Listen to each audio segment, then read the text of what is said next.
And we say good morning to you. We're broadcasting live again at Champion Chevrolet, the number one Chevy dealer in the state. Again, nobody sells more Chevys from Memphis to Morristown than Champion Chevrolet, and from Memphis to Mountain City and Morristown, anything else in Chattanooga and Red Bank and Jackson and Columbia, wherever it is across this great state of Tennessee, nobody sells more Chevys from Mountain City to Memphis than Champion Chevrolet. So we are broadcasting live inside the studio, inside the showroom, again created by Cletus Green and company, made this for us, and we appreciate that very much. And that's where we are again on this, as we said, Thursday, again, March the 29th, 2018, and again, our show number 719. We're very proud of that. 17 days away from bought this ball cap yesterday. We talked about it enough on the show that I went ahead and bought it. How about that? We are 17 days away from the Food City 500. We'll tell you how you get your tickets. We'll tell you how you can win tickets here on the show, and also how you can get your tickets, again, either at Food City or at Bristol Motor Speedway. We'll be back up there broadcasting live next Thursday. Food City 500, 17 days away. The Xfinity Series Racing, 16 days out. So both not that far away here again as we wind it down to a little over 2 weeks left till we go racing at the world's last great Coliseum, and we're very excited about that. We always start our show, we always dedicate to the man who hung on the cross. We unashamedly do that.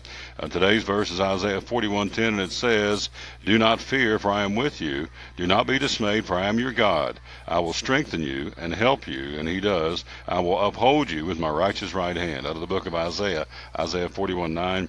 "Do not fear, for I am with you. Do not be dismayed, for I am your God. I will strengthen you and help you. I will uphold you with my righteous right hand." Good stuff there. So that is our verse of the day to get it all started here again on this 29th day of March. Show number 719, taking tomorrow off and then back in the saddle next week. Guests coming up today, we're loaded for bear. Love it.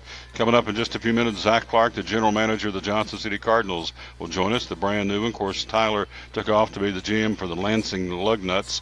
And so with that, Zach Clark comes back to Johnson City, again, to come back and, again, be the general manager for the Cardinals, which is very exciting. I know it is for him. I've read his quotes, and he's tickled to death to be back in Johnson City and the Tri-Cities proper. Bill Patrick, King Sports Speedway, we got racing coming up on Saturday, the Food City 175, dropping the green flag at 3 o'clock, and so that's going on Saturday. Also, we'll be joined by Carmichael as usual, talking sports. Dave Angie will join us talking sports.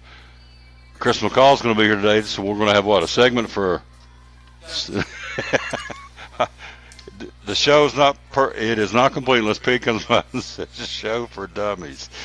Chris going to come by and talk about the Hokie spring football, the Virginia Tech Hokies. Talk a lot about Tennessee, but we don't talk a lot about the Hokies, not enough, so we're going to be talking about that with him. He's a big Hokie high guy. Also, of course, Andy Dietrich, co-owner of Champion Chevrolet, will be joining us as well. So all that coming up over the next couple of hours here. Again, like and share the show, and be sure and go in there and get yourself qualified for the racing. TomTaylorSports.com/contest, giving away multiple winner tickets to the Food City 500 and the Fitzgerald Glider Kids 300, compliments of Bristol Motor Speedway. And so we're very appreciative of Drew and the folks, again, where we were yesterday broadcasting, giving us tickets to give away, and we thank them very, very much for that. So, again, all you got to do is go to TomTaylorSports.com/contest and be ready to put your name in the hat. First name, last name, address, just the town you're from is all I want. And then, of course, your email address, so when you win, we'll be able to notify you. It's just that easy, and we're very excited about that. So we'll take a break. Of course, today is a big day in sports. It's opening day in Major League Baseball. We've got that to talk about. We've got a trivia question I'm going to throw at you, see if you can come up with the answer just for kicks. And we're also going to be talking a lot of basketball, got some football news. We got a Major League ball player that passed away today, ironically enough and sadly enough, on opening day. We'll tell you all about that coming up here in just a few minutes. So we'll take our first break. And so here is the question. See if you have the answer, just for kicks.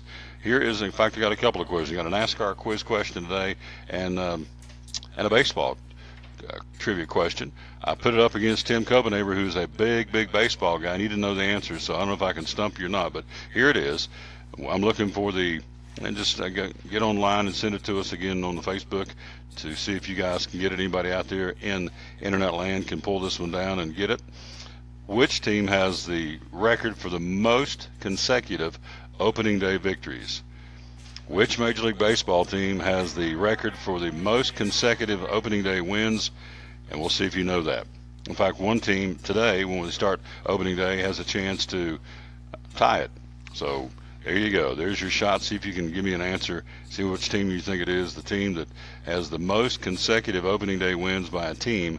And again, as we start opening day in Major League Baseball, and the record number is 9. Quick break. We'll be right back. We'll jump in, talk Major League Baseball. It is a day that gets everything started. We'll kind of go back and give you a history of opening day baseball. Some great opening day numbers and ball games down through the years, and we'll throw out names when we come back, and Frank Robinson and Willie Mays and Eddie Matthews and Ken Griffey Jr. and Jimmy Key and Greg Maddux. There's a bunch of them we're going to talk about. They've done great things on opening day of Major League Baseball. Quick break. We'll be right back. We're at, again, Champion Chevrolet, show number 719 on the Tom Taylor Sports Show. At American Import and Auto Repair in Johnson City, one of the things that owner Tim Smith is most proud of is their hard-earned certifications. We are an ASE Blue Seal shop, which is important because what it tells the customer is we care enough to get certified, not in one certain area of cars. You have to be certified in 8 different certifications, in 8 different tests you have to take, and you have to be updated on them yearly to make sure that you're up to date. We not only have one of those, we have 3 ASE Master Technicians here. With the ratio, goes into a ratio, and we're a Blue Seal shop. So it tells you that we care about training and we care about knowing about your car. We want to help fix it right. American Import and Auto Repair, West Market Street, Johnson City, home of the free loaner car program. Open 6 days a week. Call today, 913-3111. Hi, I'm Rob Cole with Bays Mountain Park. There's something for everyone at Bays Mountain Park. Whether you're an outdoor enthusiast or simply looking to get away and relax, Bays Mountain Park. Only twice during this time, 1877 and 1966, were they forced to debut on the road due to rain. Finally, in 1990, the tradition was broken and the Reds were scheduled to appear as the visitors against the Houston Astros. And so it's always been, it's not anymore, always was for many, many years. Obviously, from 1876 to 1989, it has always been, again, the opening day for the Reds. It's not the case anymore. In fact, they're not even playing today. They got rained out. They've already canceled today's game in Cincinnati, and they're going to start tomorrow in the Queen City. So, Major League Baseball, some notables on opening day. Ted Williams was a .449 hitter in openers, had 3 home runs and 14 runs batted in 14 opening day games for the Splendid Splinter, as his nickname went. Williams' first opening day back in 1939 was especially noteworthy. He faced the New York Yankees and Lou Gehrig, who was playing in his 2000th, 123rd consecutive game. Opening day 1940 witnessed one of the most famous pitching events as Cleveland ace Bob Feller and White Sox hurler Eddie Smith went head-to-head. Smith blinked and Feller remained in control. Here's some trivia. Who tossed the only opening day no-hitter in Major League Baseball history? Bob Feller, back in 1940. Hammer and Hank Aaron ignited the crowd at Riverfront Stadium on his first swing of the 1974 season when he tagged Cincinnati Reds for his 714th career home run to tie Babe Ruth on the all-time home run list. There's some cool stuff for opening day baseball. Also, individual opening day stats speak volumes on the career accomplishments as a player. On the mound, Greg Maddux was a sure thing with a perfect 6-0 record and 7 career starts.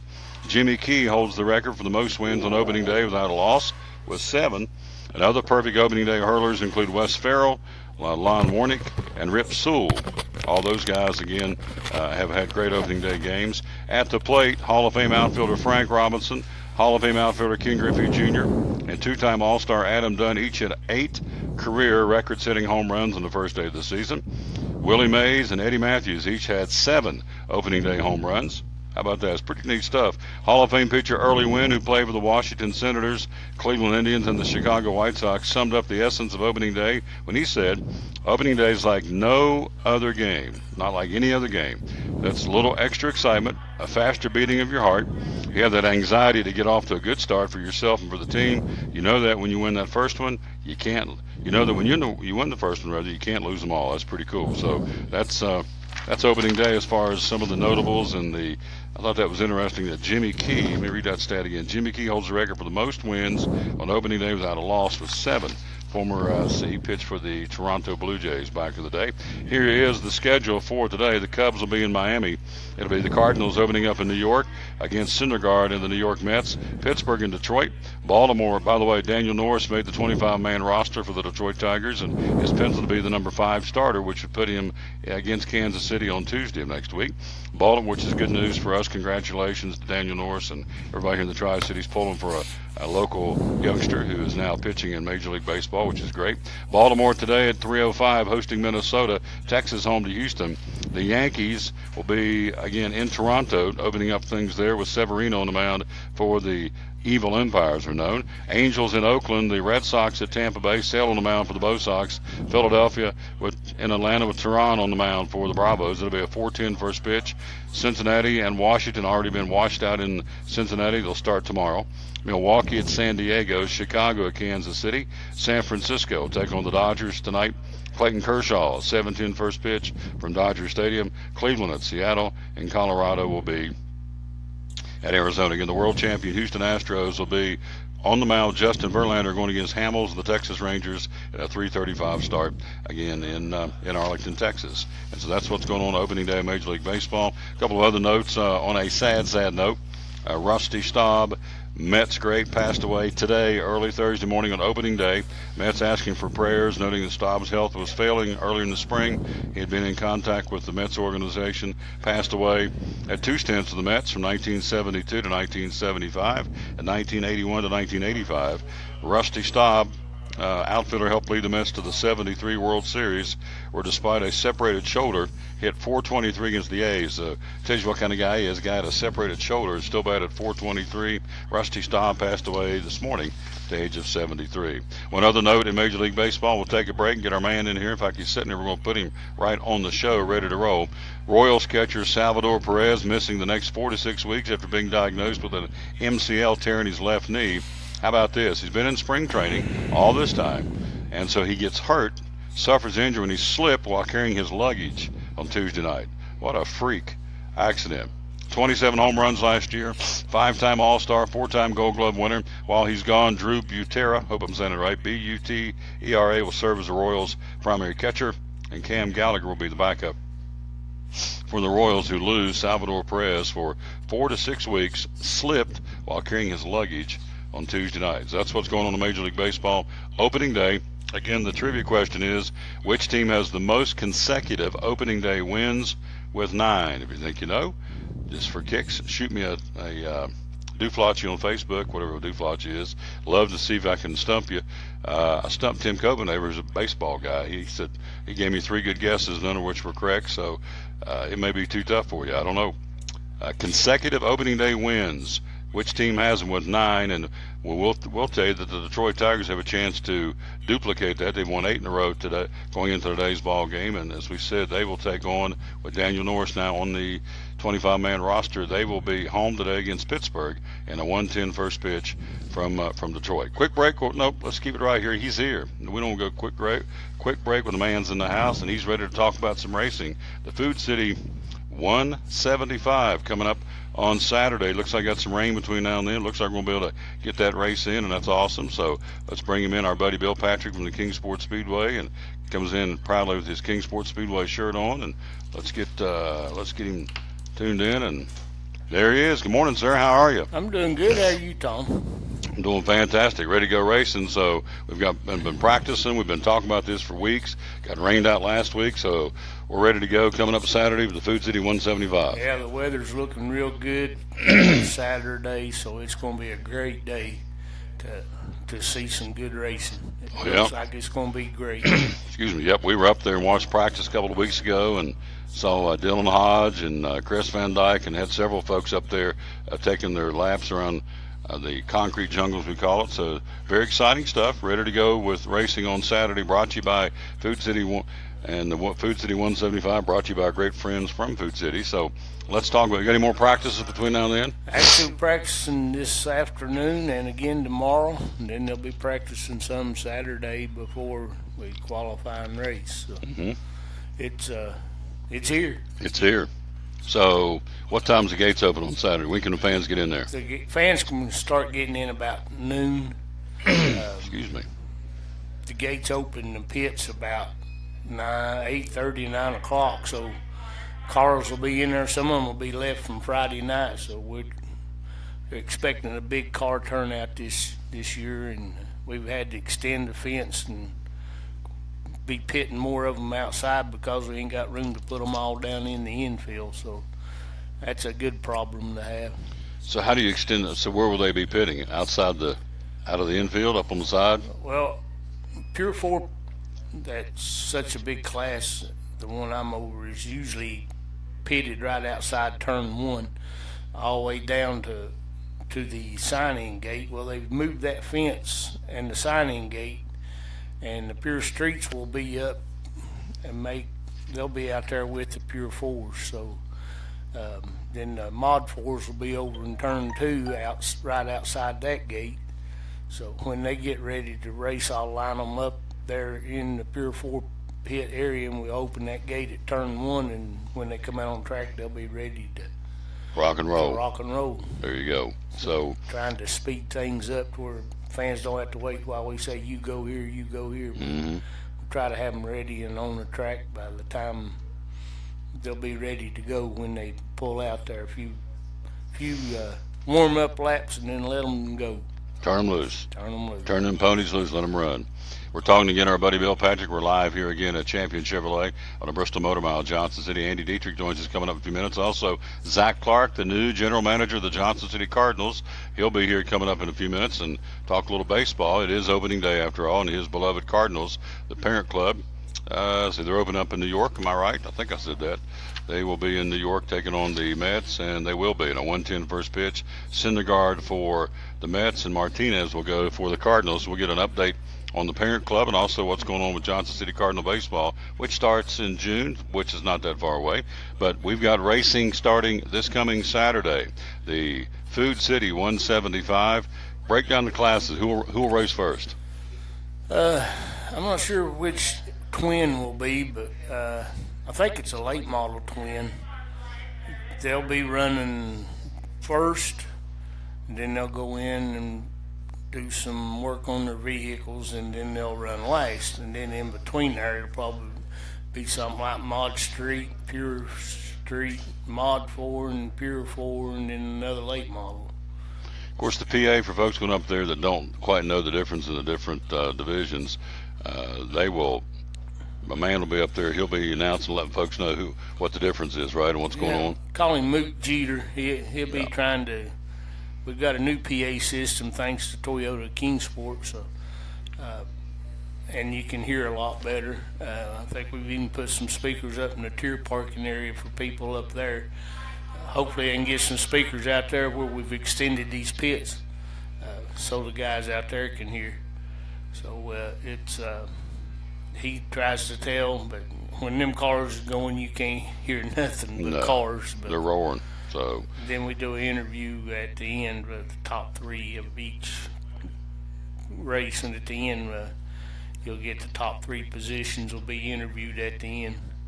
Talking again to our buddy Bill Patrick at Kingsport Speedway. We're live here at Champion Chevrolet, again, the #1 Chevy dealer in the state. Nobody sells more Chevys from Memphis to Mountain City than the folks right here at Champion Chevrolet. So, points champion from a year ago, let's run them down. The late model champion was Cress Van Dyke. Give me the other champions that are back to defend their crown. Mod 4 was Kevin Canner, and the black number 3 looks like our Dale Earnhardt car.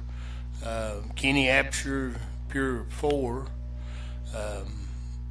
Mod Street was Royce Peters, which runs with Paul Shull Racing outfit. Which one of them is? Pure Street was, I know him, I see him. I ought to know him as well. I've lost my mind here. Welcome. He's a good friend, but he's the number 99 car. It'll hit you in a minute. Yeah, I'll think of it in a minute. Welcome to my world. Yeah, it's called getting old. Yeah, I guess. We're talking to Bill Patrick, Kingsport Speedway. Again, it'll be racing coming up on Saturday, the Food City 175. And, of course, it was scheduled for last week. Got rained out, so it looks like it's going to be clear sailing on Saturday, anticipating a big crowd. Weather's going to be nice. It's going to be a little cool. Well, not really cool. It's going to be upper 50s, low 60s, which almost for a fan's perspective, I would think almost perfect weather, really. I mean, a little bit of humidity, not much, and a little bit of wind, but it's going to be a great day to be at the Speedway. Again, tickets, how much cost to get in? $10 for adults. Kids 12 and under are free. If you want to do the tier parking, you pay for the people and pay $10 extra and take your car on up and sit there. Jay Swacker was the name. I knew you'd come to it. I knew it'd come to you. Oh, yeah. Yeah. It's a matter of time. Oh, yeah. You just trust got to me. go back to the back burner a little bit. That's right. It'll come back around, I promise you. Just a matter of time. You can't go wrong with it. So, again, it's all coming up again on Saturday. Again, gates open what time?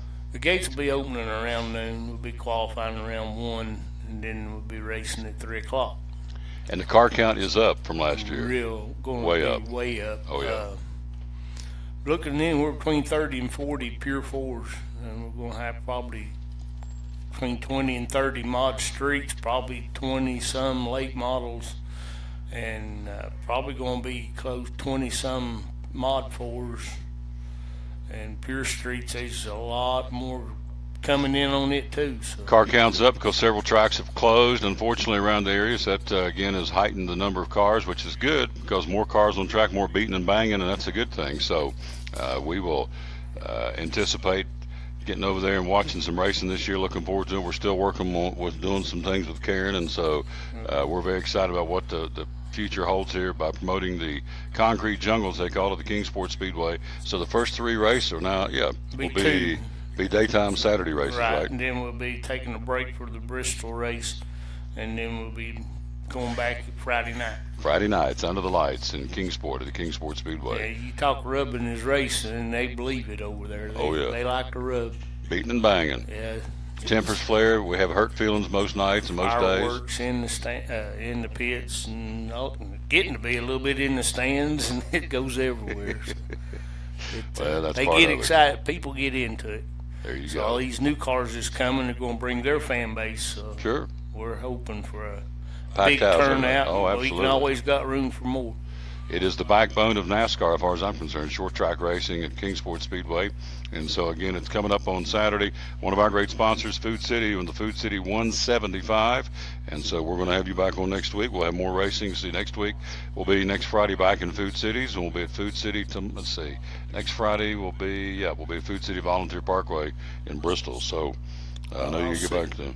See what I can round up for you up there. Yeah, he works his magic like nobody else can. I tell you, he does a great job. Website is newkingsportspeedway.com, Right. correct? There you go.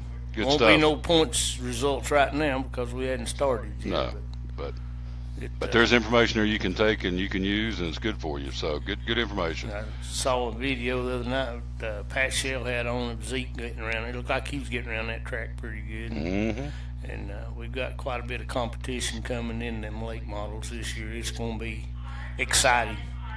Yep, Trevor Bain's little brother's coming up from Knoxville to race. I saw where Chad Fincham is going to be racing in the at Bristol coming up in a couple of weeks in the Cup Series. Yeah, he's going to run both. He's going to run about 800 laps that week. There you go. That's awesome. Xfinity and the Cup Series. Justin Fontaine, he's running the Truck Series. Carter Davison, we've got him working on it. He's not old enough to be driving for us yet, so he's driving Hickory this year, but he'll be there next year, and he practices over there some. So we got him coming up. You got it. Our buddy Bill Patrick, Kingsport Speedway. Appreciate him stopping by. We're going to take a break, come right back, and we're going to go from racing to baseball. Zach Clark in the house. Man's got a beard. I like it over there. Sporting a beard. Real men have beard.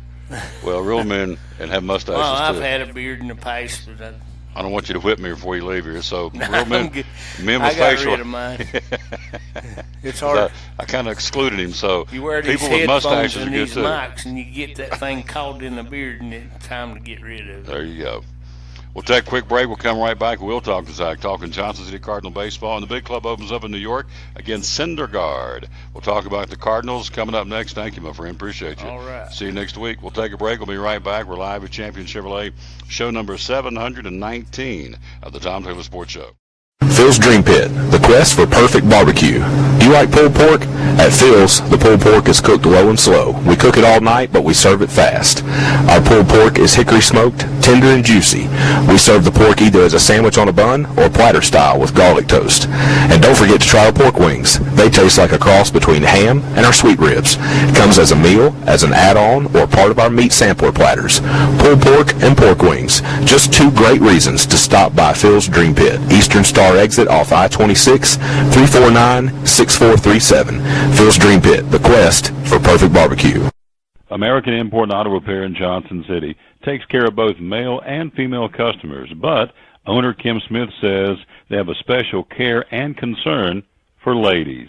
Being a female in what's considered a man's business, I understand the trepidation that women may have when they come to the shop. They feel like they don't know about cars, they might be intimidated, but that's not the way we do business. Everybody's treated the same. We take the time to explain anything that they have questions about, the repair, the process, the part. We want to make sure people are comfortable with what we're going to do to their vehicle and that they understand. We do cater to women in a sense. We have a real nice waiting room with nice Keurig coffee and flavored creamers, air-conditioned, cushioned seats, TV, everything a girl could want while she waits for her car to be fixed. American Import and Auto Repair in Johnson City, open 6 days a week. Call today at 913-3111. It's Friday night at 7 o'clock. You've been involved in a car accident. You may be out of state on vacation or just a few miles from home. What do you do? Who do you call? At Farmers Insurance Group, one call is all you have to make. Hello, this is Jim Klein, an agent with Farmers Insurance. It's called One and Done.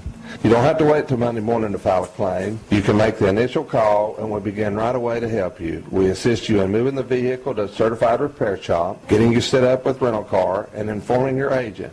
Then here at the staff at Jim Klein Farmers Insurance, we follow the claim through to the end. It's that easy. One and Done. We're your one and done location for all your insurance needs. Auto, home, life, commercial, workers' comp, and bonds. We can help you with all your insurance needs. Give me a call today, Jim Klein Farmers Insurance at 247-5400. Your one and done location in Kingsport, 247-5400. Any day is a good day to get a tray from Chick-fil-A. Over 10 to choose from. Perfect for having the gang over to watch the big game, birthday parties, church get-togethers, backyard gatherings, everything from fruit trays to garden salad trays to nuggets and chicken strip trays. And for the sweet tooth, try the cinnamon cluster or chocolate chunk cookie tray. So you see, any day is a good day to get a tray from Chick-fil-A. Chick-fil-A at the Crossings in North Johnson City.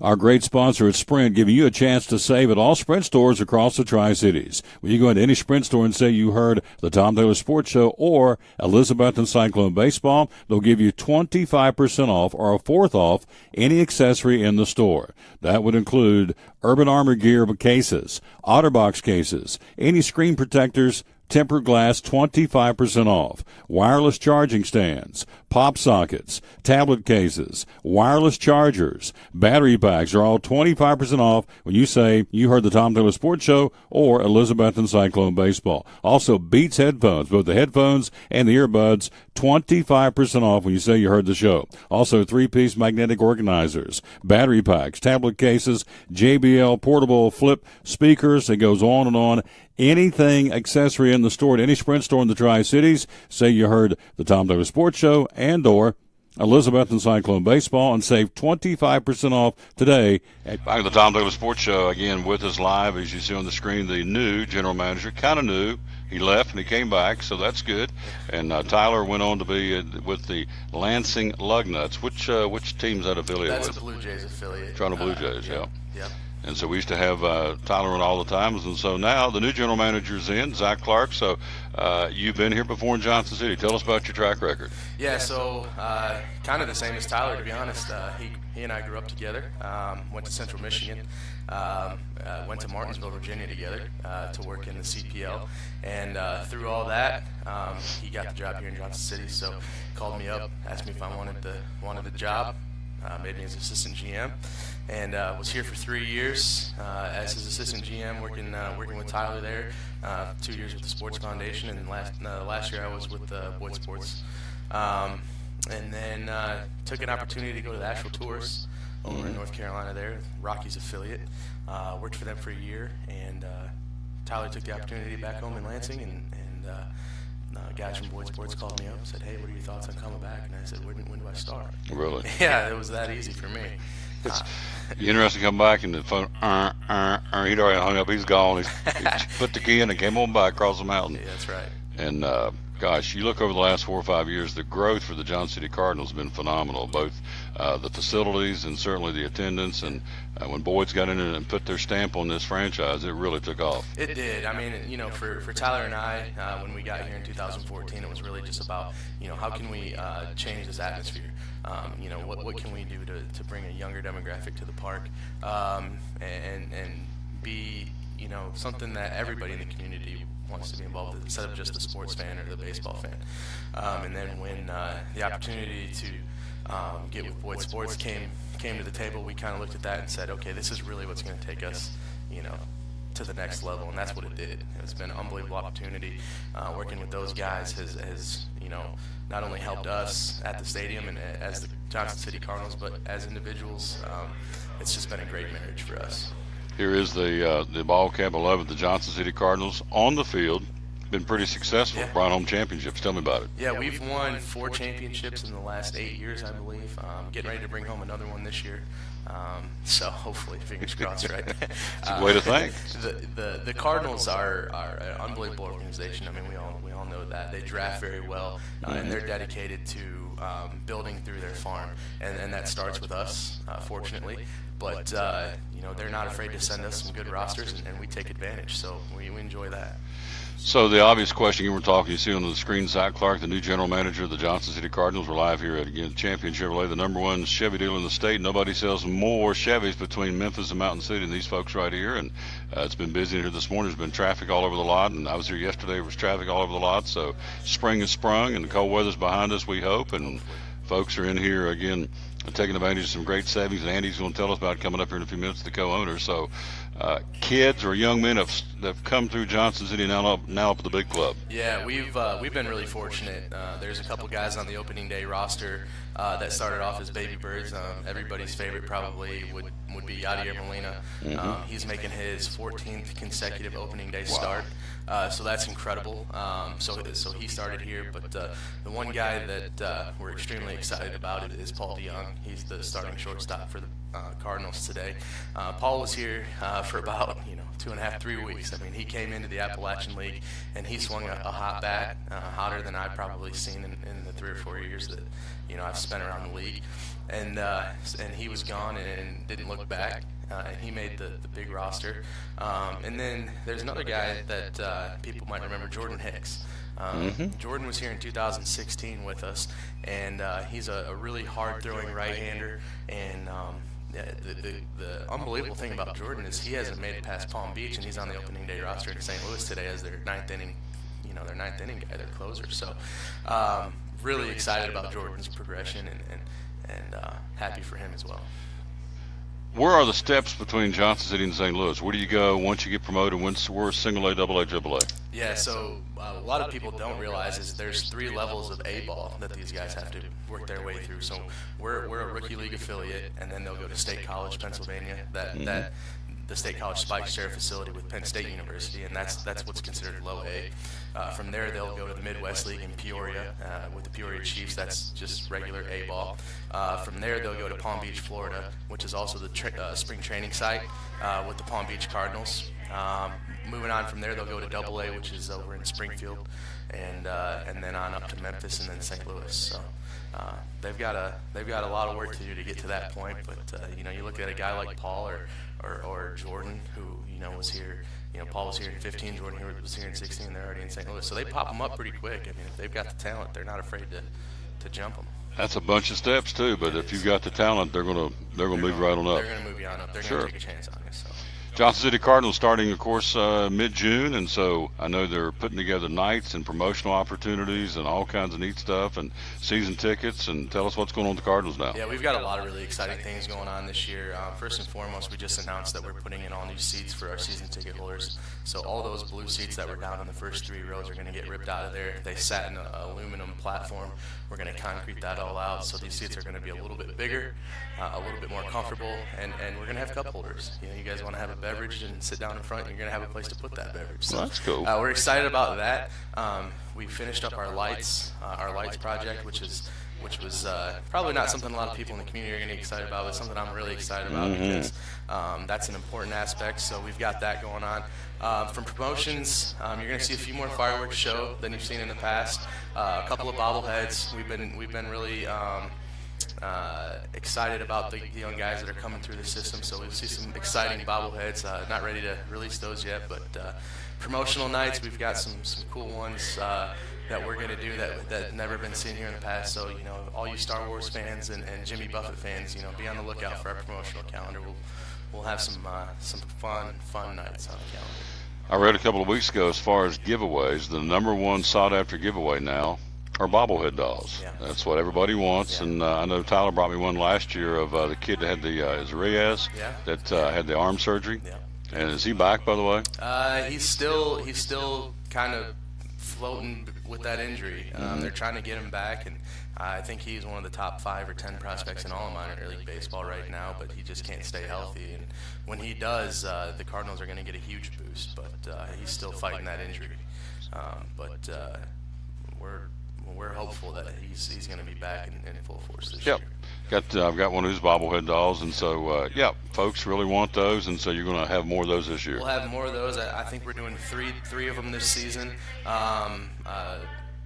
You don't want to really, show our cards yet. Keep it under wraps. But we'll have some ones that people are going to get excited about. I know that.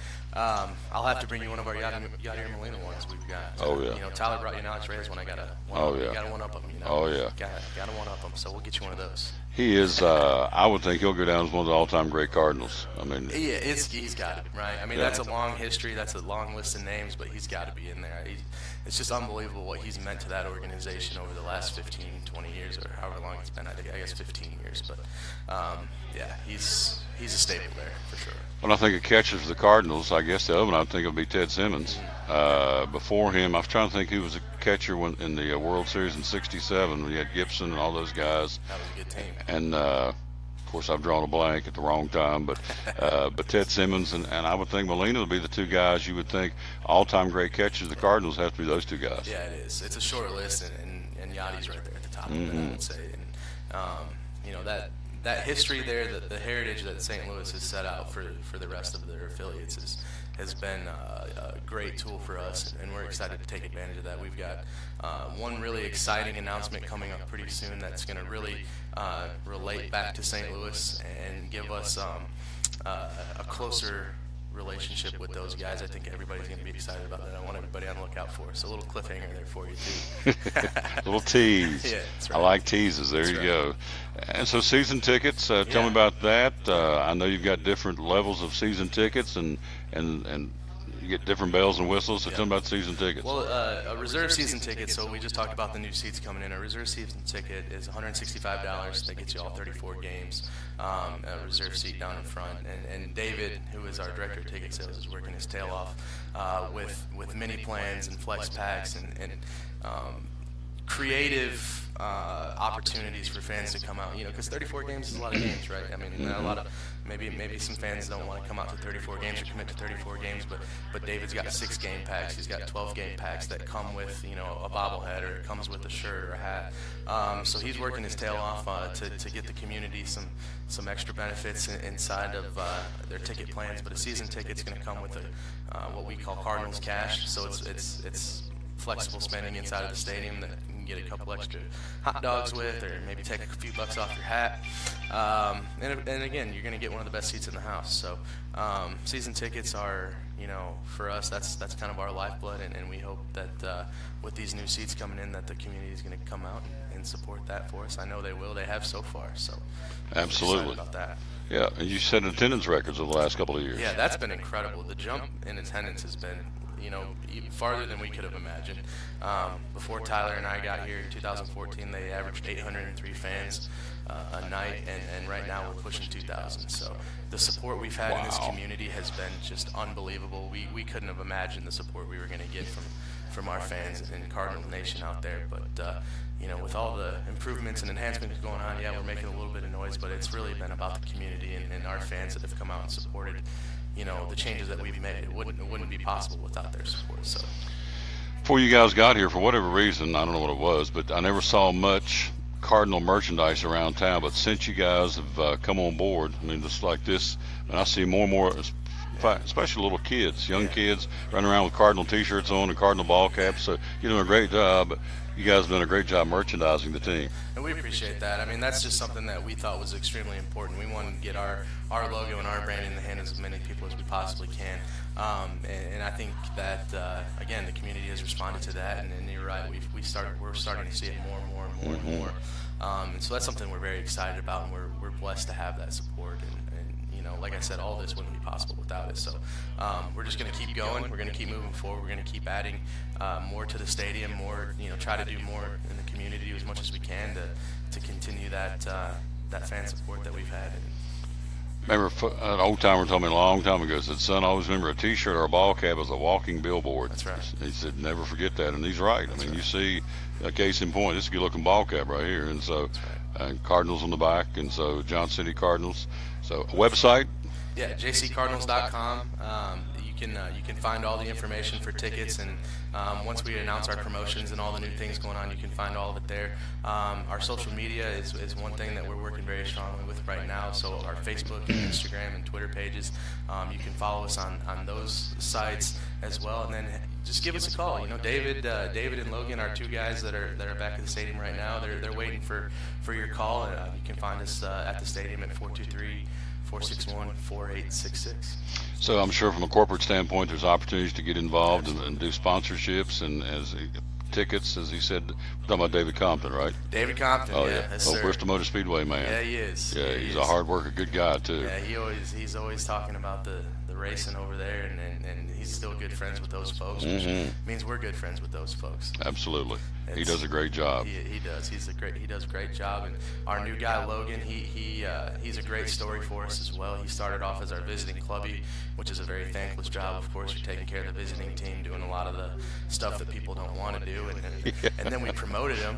We promoted him to the director of stadium ops, which is probably a worse job, right? And he did a great job with that. And now he's with us full time doing sales for us from a corporate partnership standpoint, and he's working his tail off doing a great job as well. So shout out to those guys. I'm proud of them and their efforts and making this a special season for us. Before I let you go, let's talk about the big club. They do open today, 1:10 first pitch against Syndergaard in New York. And what's the prognostication, if you will, for the Cardinals this year? Yeah, I think it's really interesting, right? Because everything that the Brewers and the Cubs did this offseason kind of made everybody go that way and lean towards them and think that they're going to have pretty special seasons. But you can never count the Cardinals. The Cardinal way is very real, and they're just going to be very steady. We were talking about that lineup this morning, David and Logan and I, and there's not a lot of holes there. So I think if the Cardinals just stay healthy, they're going to stay steady. They're going to stay in games all year long, and they're going to be right there. So, I'm more than confident that they'll make a push for the playoffs as long as they can stay healthy. That's going to be the biggest thing, and that's been their issue the last couple of years is staying healthy. But if they do that, they're going to be very, very, very, very good. I count on one hand the number of franchises I think have probably, for lack of a better term, a swagger about them. When you mention the Yankees, you mentioned the Dodgers, you mentioned the Red Sox, and I would have to throw right in there when you mention the Cardinals. When they get off that bus or come off that plane and they come into your ballpark, probably all the way down to Johnson City, there's just a swagger because that name, it just personifies success and class.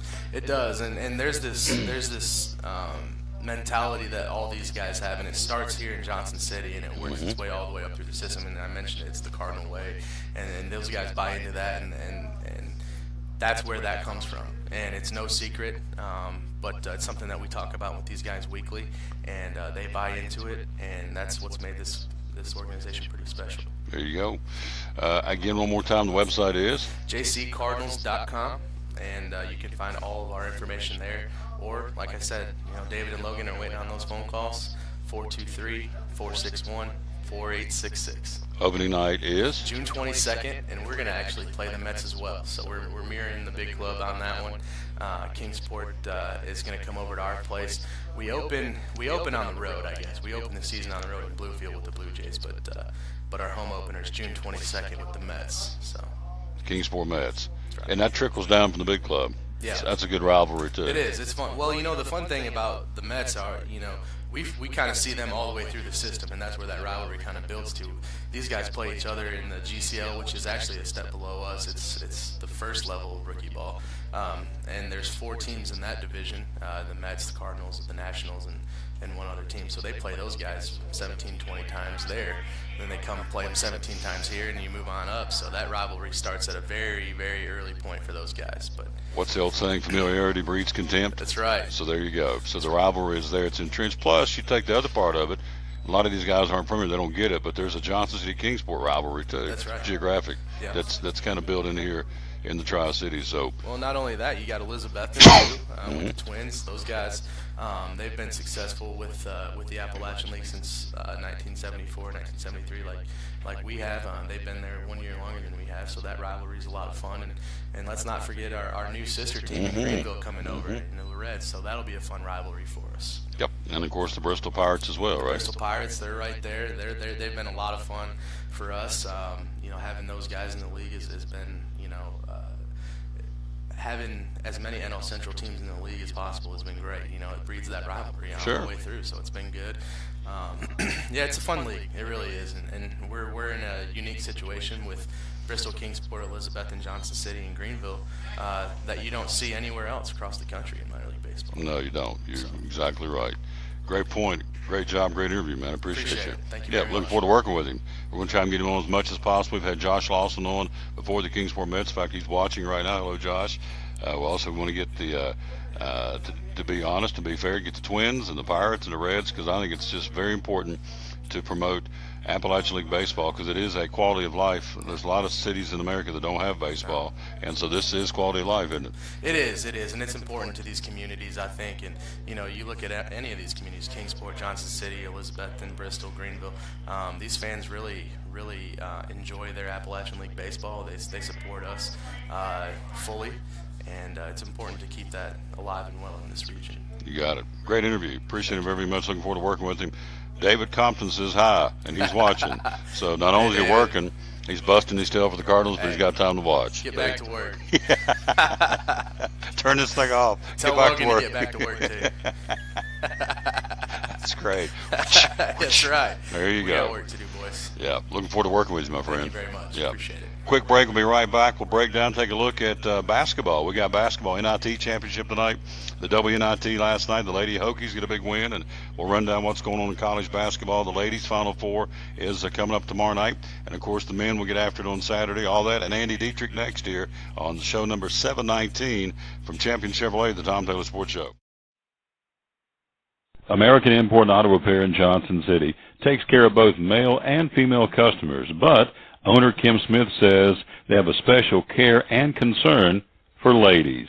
Being a female in what's considered a man's business, I understand the trepidation that women may have when they come to the shop. They feel like they don't know about cars, they might be intimidated, but that's not the way we do business. Everybody's treated the same. We take the time to explain anything that they have questions about, the repair, the process, the part. We want to make sure people are comfortable with what we're going to do to their vehicle and that they understand. We do cater to women in a sense. We have a real nice waiting room with nice Keurig coffee and flavored creamers, air-conditioned, cushioned seats, TV, everything a girl could want while she waits for her car to be fixed. American Import and Auto Repair in Johnson City, open 6 days a week.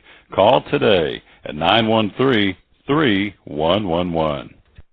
The 10th anniversary birthday celebration is on at Phil's Dream Pit, Eastern Star exit of Interstate 26. Anytime this week you stop by and dine at Phil's Dream Pit and take in some canned goods to help Second Harvest Food Bank, you'll get 10% off the total of your bill all week long. Plus, this coming Saturday, the actual day of the 10th anniversary birthday celebration, when you take in canned goods and you dine there this coming Saturday, February the 10th, you'll get 20% off the total of your meal. How about that? Happy birthday and happy anniversary from Phil's Dream Pit all week long. Take in canned goods to help out Second Harvest Food Bank and dine there on Saturday, and it's 20% off, their way of saying thanks for 10 great years at Phil's Dream Pit, Eastern Star exit of Interstate 26. See you this week at Phil's Dream Pit. If you're catching some waves or just playing in the yard, it is important to protect yourself. You may not feel the sun's heat, but UV rays can still damage your skin even in cloudy weather. Blue Lizard Sunscreen, recommended by pharmacists and dermatologists nationwide.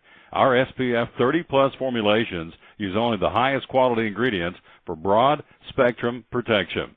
As a reminder to protect yourself, our bottle turns blue when UV light is present. Blue Lizard, we've got you covered. From the driveways where your kids play basketball and ride their bicycles, to the parking lots at your local church or grocery store, Bracken Paving is an important part of many neighborhoods in our area. No matter how large or how small the job, Bracken strives for excellence in every service they provide. It's a foundation for a strong community. Discover the difference at Bracken Paving and Asphalt Maintenance. Give us a call or visit us online at brackenpaving.com.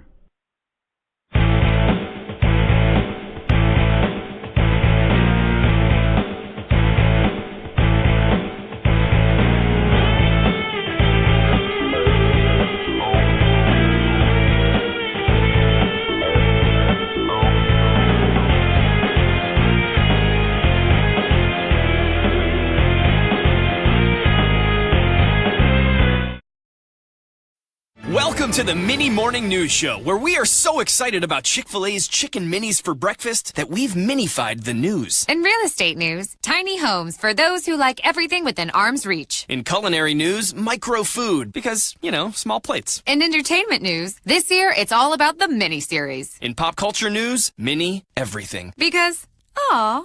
All right, thanks for listening. Now go put some mini in your morning with the chicken you love for breakfast. Chick-fil-A's Chicken Minis until 10:30 a.m.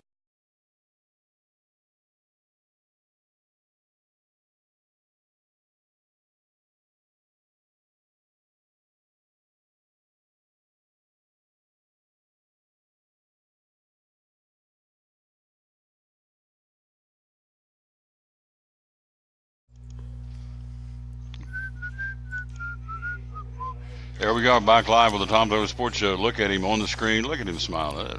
Handsome rascal. Yep.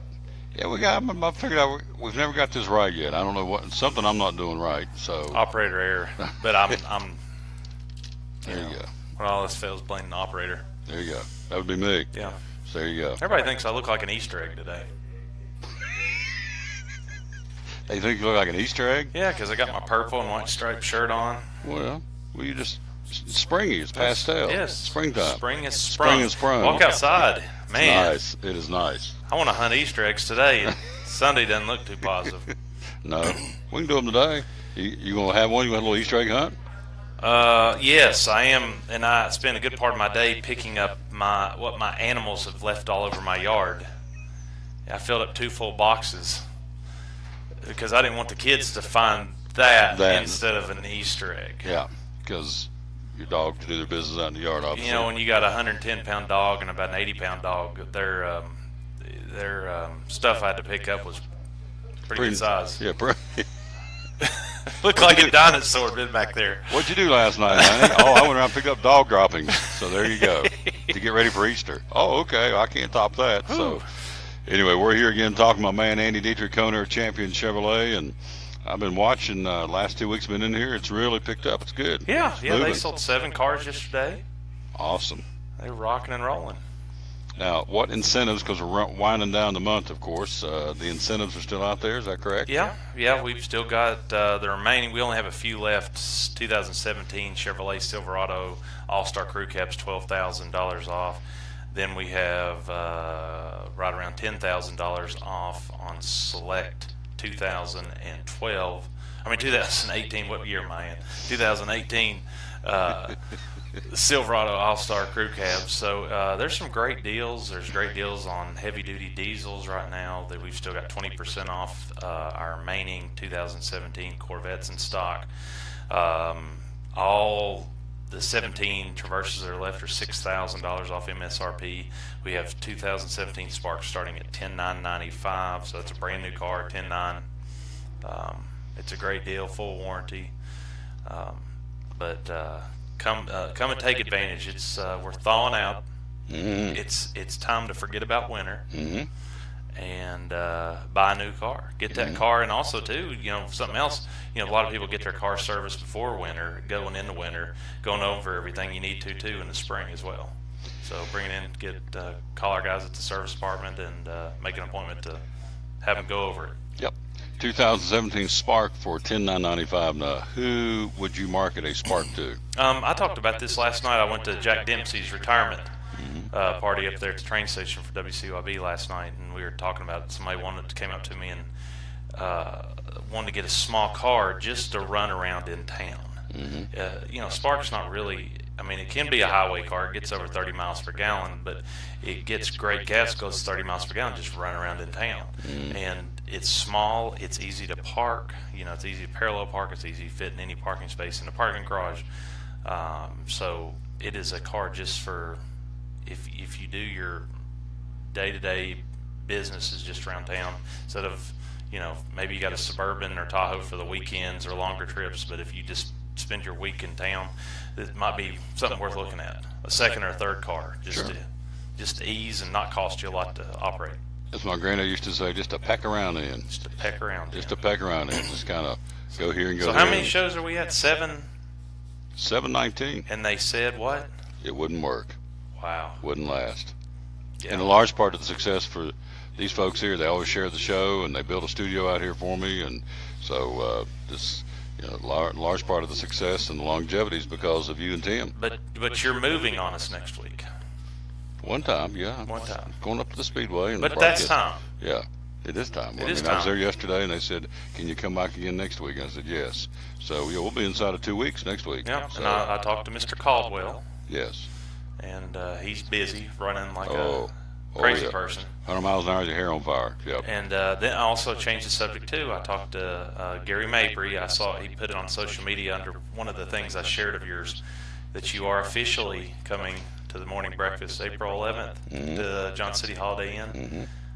So he posted that. Yep. So that'll be from 7 till 8:30ish, 9, something like that. As quickly as I can get people in and out, because I know they want to go to work. Yeah. So that'll be next Wednesday. Yeah. Is that April 11th? 2 weeks. 2 weeks. 2 weeks. 2 weeks. 2 weeks. Yeah, but I'll be there. You'll be broadcasting. Yep. Bring a little show. Bring the traveling show over on the road. On the road with the Johnson City Chamber of Commerce. Yes. Yep.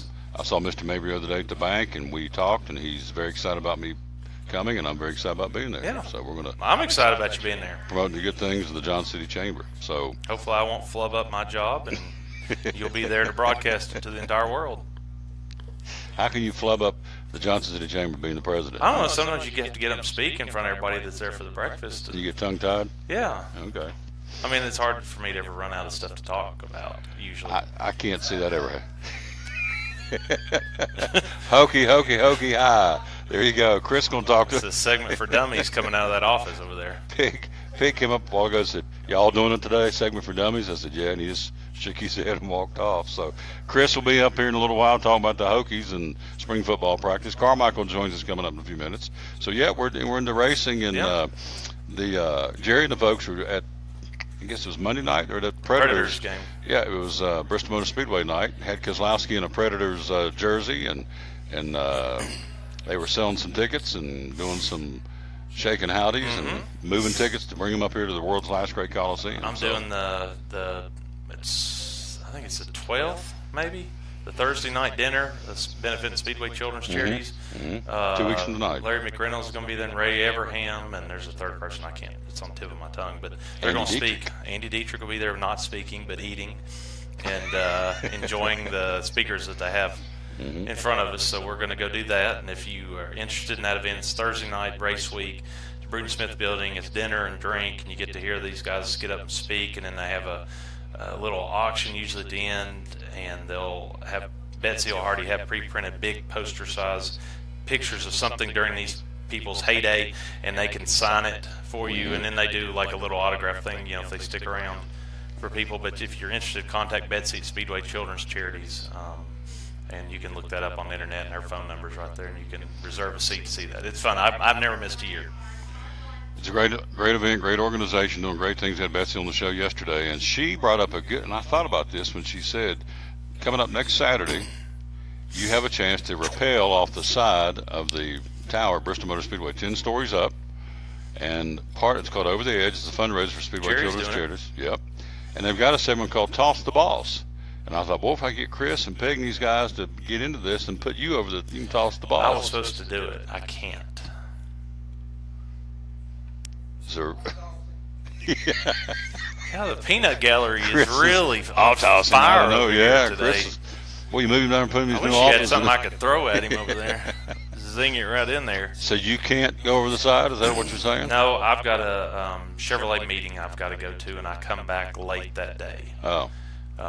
And so I was supposed to do it, and I can't. I called Betsy, and I cannot work it out. Haley may do it though. She said she may fill in for me. So really, we'll see if she actually does it or not, or she's just talking. Mrs. Dietrich may take the plunge. She may take the plunge. Mr. Caldwell's going to take the plunge. Yeah. They each person takes the plunge is supposed to raise, I think, $1,500. Yeah. And so I got some kind of email from him yesterday asking for money. Donate for his jumping off that thing. It's how many feet is it? I forgot.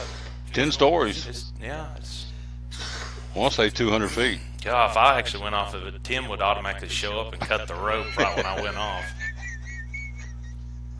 And go, ooh, here we go. Whoops. Whoops. Oh, well. Yeah. Oh, well. Andy didn't make it. Yeah, so. Haley probably shed a tear for probably about a minute. And then we'd all move on. Scrape him up. Move on. Next. Andy who? Yeah, that's it. Andy who. Good stuff. Now, before I let you go, pre-owned vehicles starting at $69.99 at Champion Chevrolet. I may even have one or two cheaper than that. That's last week's newspaper ad. So who knows? Give us a call. There's stuff that's listed, maybe not even online yet, that we just traded for last night. It hadn't showed up because we sold 7 cars yesterday. We got some great trade-ins. But we fill up our used car lots with locally pre-owned inventory. Normally, it's very, very rare we ever buy anything at an auction. Most everything out there, probably 90% of what we've got is locally owned and traded in. The other night we just traded for a 2016 Tahoe LTZ white, loaded up all the bells and whistles. The people had bought it here new, and they were the only owners, and traded back in and bought a 2018 Tahoe. So we get those nonstop. So very well taken care of. All the service has been done here. We've got records galore if somebody wants to see it. Hello, Tommy Alderman. Tommy Alderman watching T.O. over in Kingsport. Great guy. T.O. Great guy. Great guy. In closing here, one of my buddies up in West Virginia was talking to him the other day, and he went out and bought a vehicle up there. Guess what he found out? What did we talk about back when we had all those hurricanes? Flood damage. Got him a flood damaged car up there, and they lied to him. So the dealership, he's getting ready to have some legal situations up there. So unfortunately, we said at one point there was 1 million cars out there that had been water damaged, right? Yeah, that's scary. I mean, we pull auto checks and Carfaxes on everything we trade for or we ever do buy anything, and then we also run it through the service department before we put it out there on the lot. And so it's, fortunately there are crooks out there that will do that, and I'm not always saying it's always the dealership's fault. If you had somebody really clean that vehicle from top to bottom and make it so it's not noticeable, sometimes things slip through the cracks, but it's very unfortunate, and I hate that happened. He did too. Yeah. I'd say he did. Oh, he's not a happy camper, but he's going to take it through the judicial system and make that right, make it right. So. God, they're ranting and raving over here. They are. They're loud. Pig's loud. Hey, guys, don't care doesn't matter. We're live over here or anything. Pig and Chris are having He's a giving discussion. me an evil eye. Which one? Chris. Pig? Oh, Chris? Yeah. There we go. Like that eye where he used to wrestle and he would body slam people. There's YouTube video of him when he used to wrestle, and he wore this. His wrestling name was Jake Tundra. Really? Yes. Chris McCall? Chris McCall used to be a wrestler. I'm not a wrestler, wrestler. Are you being serious? Jake Tundra? Dead serious. And you need to ask him when he comes on for Segment for Dummies. And there is Facebook video of him in his purple mask or whatever it is wrestling. Jake Tundra? Jake Tundra. All right. He's a Didn't know that. beast. That's new. A beast. A bad dude. Bad dude. When he gave me that eye, that's why I ducked back over here so I didn't have to get it again. ChampionJC.com is where you want to go. Everything you need to know is right there. You can get financed there. You can go shopping there. That's how I got my car. Got on there and shopped and came over and did all the paperwork. And within the next day, it was done.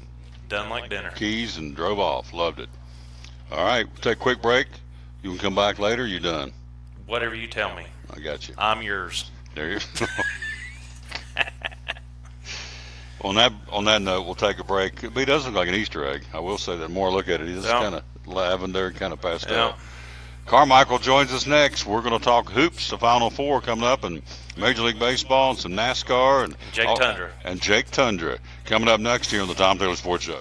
With one of our great sponsors again here on the Tom Taylor Sports Show, our dear friend Jeremy Livesey from Movement Mortgage. See behind us the JeremyLivesey.com and 671. This is a neat process. It's working big time for the organization. Tell me about it.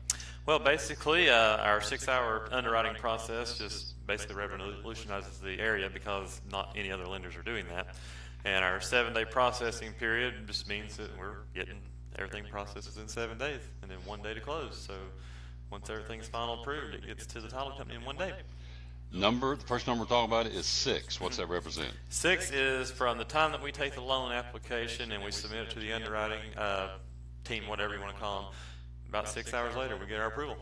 Here he goes. So, yeah. That's 6. The middle number is 7. Tell me about that. 7 is once the underwriter approves the loan, then they send us the condition sheets, and between me and my assistant and our processor, we have 7 days to get all the documents and everything back to the underwriter for our final approval.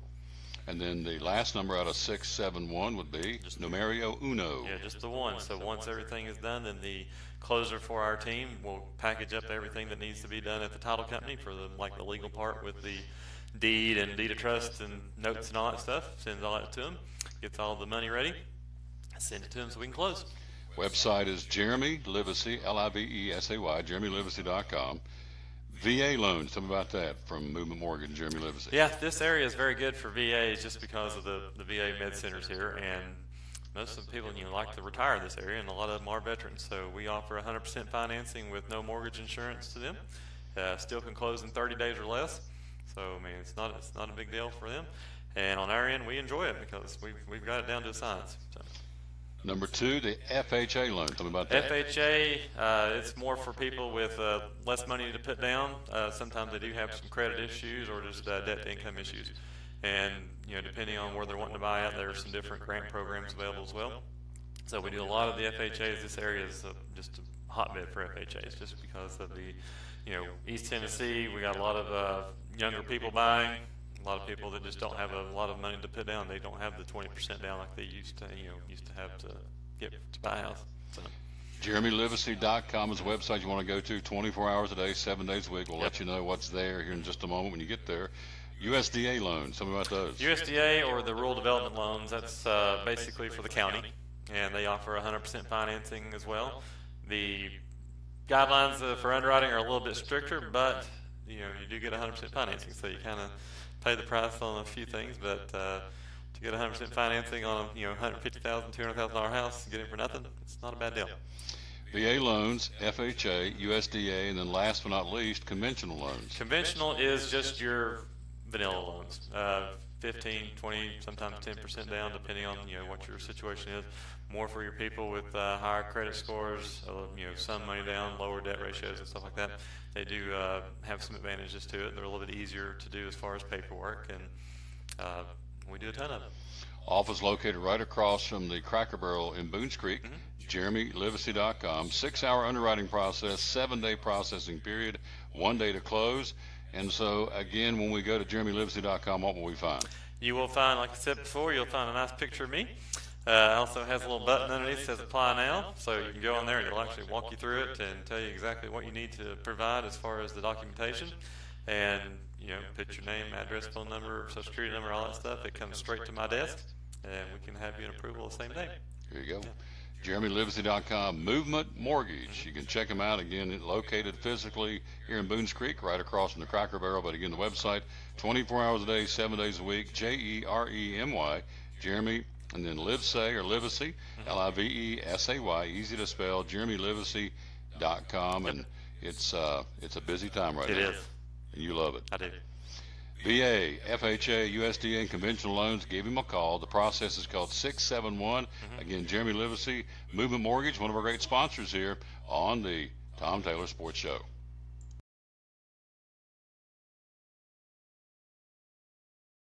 And don't forget to go right there and get qualified to win tickets. TomTaylorSports.com/contest. We'll give them away on April the 9th, race week. We'll leave them in the will call window at the ticket office at Bristol Motor Speedway, and all you've got to do is give us your first name, last name, your town you're from, and your email address. Last year in the fall race, gave away tickets to 4 or 5 states. I have to go back and look. So we had folks all over the place trying to win, which is awesome. So you can do the same this year. No purchase necessary. And as I said earlier in the week, and I'll say again, I just want to remind you that once you qualify, I don't send them off on some list or sell you off to somebody and somebody hassle you and harangue you about anything. Some mass marketing, I destroy them as soon as I get done with them. After we pull the winners, the computer spits out the winners, and then I shred the names. So don't worry that, oh gosh, if I sign up as, am I going to get hassled by somebody? Is he going to sell it off to some marketing firm? No. Not going to do that. I don't want that done to me. I'm not going to do it to you. Carmichael's in the house, ready to go. We got hoops. We got some baseball. Oh gosh, I guess we'll start with basketball. First off, how you doing? Everything good? It's a Chamber of Commerce Thursday. That's beautiful. For at least for a few hours. It is. Beautiful day. Next week we'll be at Bristol Motor Speedway, then back in here following the race week. And so, let me think. Well, I'll be here race week. Yeah, I'll be here on Thursday. I'm going to be at the track. I'll be here Thursday, race week, and then Friday, Saturday, Sunday we'll be at the track, getting ready for a big weekend of racing at the world's last great Coliseum. So let's jump in and go hoops.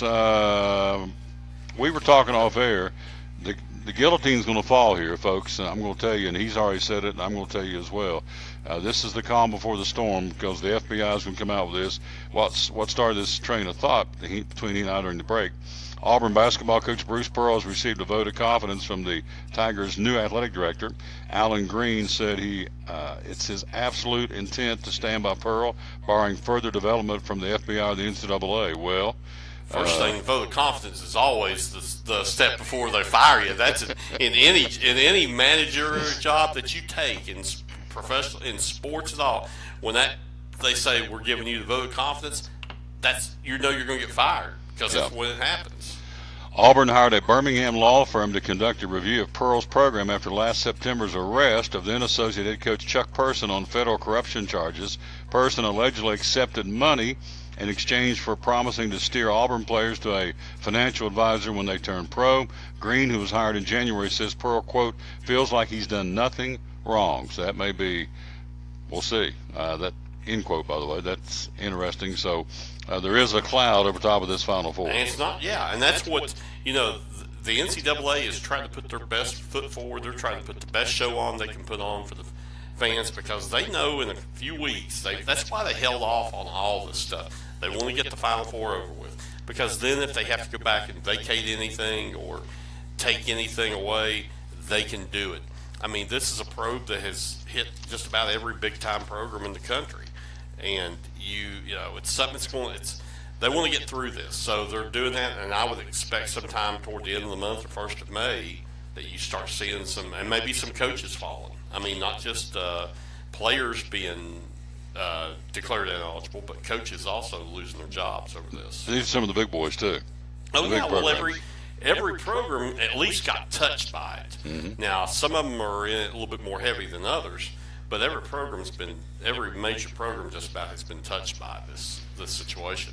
Coaching changes since you were here last week. Chris Mike now from Xavier over to Louisville. Good move.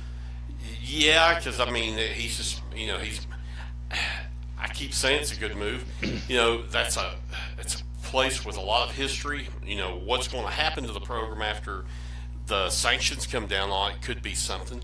But I keep saying now, you can win any. You can win. Loyola's proved you can win. You can get to the Final Four any place. Xavier could have got to the Final Four this year. I mean, you've got a Big East team in the Final Four. You can get.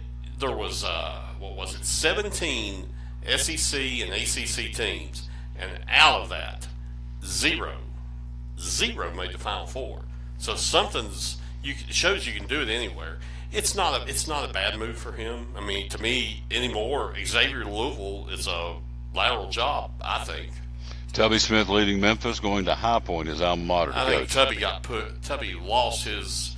I mean, and that was so. Memphis just has these unrealistic expectations down there. They're living in the day. They're living in the day when Calipari was there. Living when I was getting ready to say when Dana Kirk was there. That's back in the '80s, back when they were Final Four with Keith Lee. God, shows how old. I'm just aging myself today saying stuff like that. But with Calipari, they thought, we're going. This is going to be a perennial team. Well, Josh Pastner didn't make it there. Tubby's not made it there. To me, I don't know that Penny Hardaway doesn't have any. You're just bringing a name back from the past. What are you going to do? Now if he can hire some good assistants, if he gets a good number one assistant, then that's a possibility that job might be a decent job. Tubby's just, he's trying to finish out his career. Tennessee and Memphis announcing today they're going to renew their basketball rivalry starting next season. The Volunteers and Tigers will play in Memphis at the FedEx Forum next December in the first meeting between the programs since the 2012-2013 season. They'll play the following year at Thompson Bowling Arena in Knoxville. In the third year of the agreement, they'll play neutral site at Bridgestone Arena in Nashville. So that was Josh Pastner. That was Pastner when he was at Memphis. He didn't want to play Tennessee anymore. I mean, he thought Tennessee in basketball was the little brother to Memphis. That was he was a fly-by-night guy that was there, and Georgia Tech's finding out the same thing with him down there at Tech now. We're talking to Carmichael, talking sports, and then the other coaching change, of course. Young man leaves Duke and leaves Krzyzewski, now the head man of Pitt. Jeff Capel. Jeff Capel. The son of the.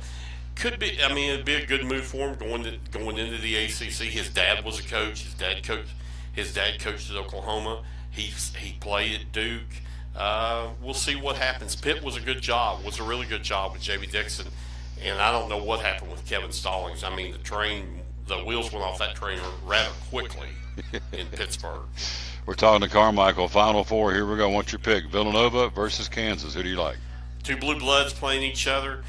I've had Villanova as one of the top three teams all year long. I'm just going to ride with them. Kansas has got a lot of talent, but Kansas very easily could have lost that game Sunday to Duke. But I like Villanova. I've liked them all year being in this situation, and I think they win the game on Saturday. Michigan and, of course, the Cinderella team, Loyola. Well, what's her name? Sister Jean. Mm-hmm. How many? That's going to be the drinking game on Saturday.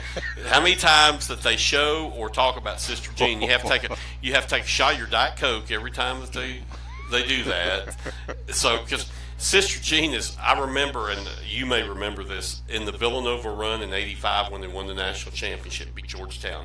They had a trainer on the bench that had, and from day one I have thought this is similar to the guy. He was the trainer, had Lou Gehrig's disease, and he was their inspiration. Sure. And so Sister Jean is the inspiration with Loyola, but I think Cinderella finally strikes midnight Saturday. I like Michigan to win. They've been on a roll for the last month. NIT championship tonight, Utah and Penn State at Madison Square Garden. Utah coming in at 23-11.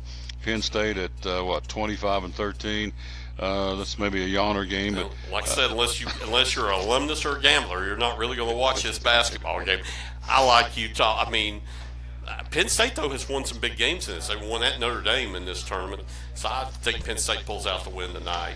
The CollegeInsider.com tournament last night was UIC beat Liberty and Northern Colorado beat Sam Houston State, so they'll play tomorrow night championship. UIC against Northern Illinois. I'm assuming that's University of Illinois at Champaign. Chicago. Chicago? Yeah, University of Illinois, Chicago. All right, and then the College Basketball Invitational.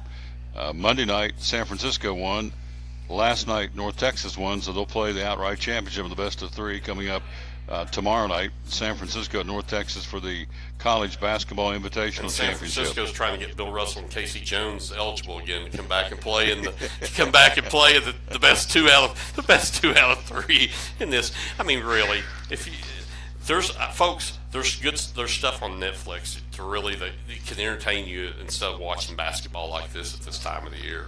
Another one and done jumps away. Bagley leaves Duke, announcing he's going to go to the NBA. So I think you're going to start seeing the exit begin in some of these programs around the country. Top 3 or 4 pick. He is just he is a star. Can do everything on the court. Just a double machine. He's going to make somebody, say the Knicks or the Grizzlies or maybe the Lakers or someone like that. He's going to make a team. He's going to make a bad team very happy that they're able to draft him coming up in June. Hello to Andy Thaxton watching up in West Virginia. Hello, young lady. Hope you're having a great day. Chip Pratt's watching in Cincinnati. Hello, Chipper. How you doing, my friend? Appreciate you watching up in Cincinnati. Works on WLW Radio, the big one, home of the Reds. Reds rained out today. I checked the weather before I came over here. It's fog and 57 degrees in Cincinnati. No game today. And then you're going to have to hit off Max Scherzer today. It's like, you've got to hit. Max Scherzer's going to pitch against the Reds. Today, tomorrow, one day, I would just go ahead as quick as I could get in there and get it over with. And get it over with, because then you get Strasburg and then you get Gio Gonzalez. So let's take a look at Major League Baseball. Cubs in Miami today. This is the schedule. Everybody plays. First time since 1968. Everybody's playing on opening day. The world champion Astros will be in Texas. Verlander against Hamels. You have the Dodgers with Kershaw tonight playing host to San Francisco. They're a dreaded rival. So here it is chronologically. Cubs in Miami. Cardinals in New York. Pittsburgh and Detroit. That game has been rained out. Which one? The Pittsburgh-Detroit game was canceled today. Has been canceled in Detroit. Minnesota, Baltimore. Houston to Texas. Yankees in Toronto. Angels in Oakland. Red Sox in Tampa Bay. The Braves with Toronto on the mound hosting Philadelphia. Washington, Cincinnati's washed. Milwaukee, San Diego. White Sox, Kansas City. San Francisco, L.A. Cleveland, Seattle. Colorado, Arizona. Here is a trivia question for you, Mr. Carmichaels. Tried this with Mr. Copenhaver. He did not get it. So, which Major League Baseball team has the most consecutive wins on opening day, which would be 9? Which Major League Baseball team has the most consecutive opening day wins, which are 9? And the Detroit Tigers, when they play, they're not playing today, they have a chance to tie that. They've won 8 in a row. Which team do you think it is? Cincinnati Reds. That's your final answer? Yeah. Ding, ding, ding, ding, ding. Wow, I'm impressed. They're great on opening day. It's just the other 161 games that they struggle. And I'm a Reds fan, so I can make that joke. But yeah. Chip says opening day postponed until Friday due to bad weather. First time since 1966. So the Reds have the record for the most consecutive opening day wins at 9, and the Tigers can tie that one if they win tomorrow when they play the Pirates. Good matchup tonight. Cleveland, Seattle will be and could be a playoff matchup. I think those two teams are potential playoff teams playing. If you like to see offense, and it's going to be surprising because when you mention the names Justin Verlander and Cole Hamels, you don't really think of offense. But they're playing in the Hitters Ballpark in Texas. Hamels gives up a lot of hard hit stuff to right-handed hitters. Houston's got a lot of right-handed hitters in the lineup. One of the highest run totals on the day. So don't be surprised if Houston comes out and has a real big game tonight this afternoon against Cole Hamels and the Texas Rangers. All right, I want your divisional winners. Here we go. American League East. Yankees. New York. Over the Red Sox. Over the Red Sox. All right. Red Sox make the playoffs as the wild card. Yes. American League Central. Cleveland. All right. American League West. Houston wins it. Seattle comes in second. It's the other wild card. Really? Yes. So I'm pulling for the Angels. The Angels don't have it? I don't think they do. Okay. Keep having the best player in baseball. It's a shame he never gets to the postseason. Well, I shot that down. Okay. National League East. The Nationals. Washington. All right. Central. Cubs with the Central, and the 2 wild cards will come out of the Central with Milwaukee and St. Louis this year. Cardinals just had Zach Locker on a few minutes ago. They're pretty high on. And Milwaukee is a surprise. Milwaukee is a team they loaded up a little bit more on offense.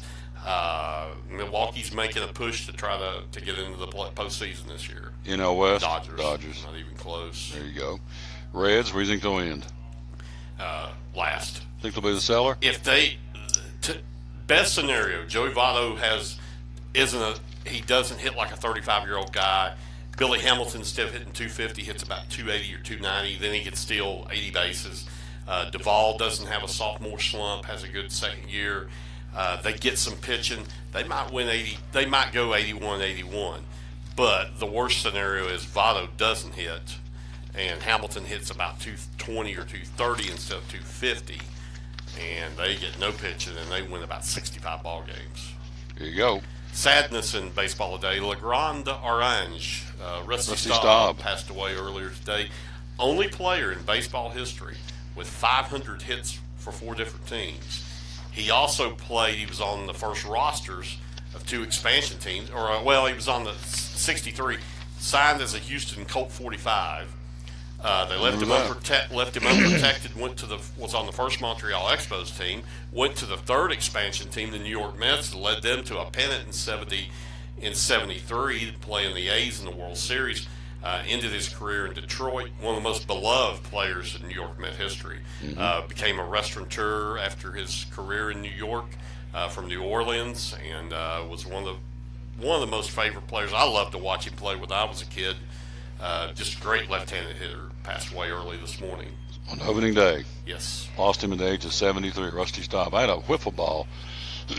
Excuse me, I had a wiffle ball that was endorsed as a Rusty Staub wiffle ball back in the day. So yeah, had that bright orange hair, and wore that, had that left hand stance where he stood straight up, and was just a really great hitter. Had power, average, and just a very popular and well beloved player in New York and all over baseball. National Hockey League Preds tonight on the ice against San Jose. Pretty good matchup. 49-16 Predators, 44-23 the San Jose Sharks. Who do you like there tonight? I like Nashville to win. They've got to start playing better defensively. They did the other night against Minnesota. They pulled out that 2-1 win in the shootout.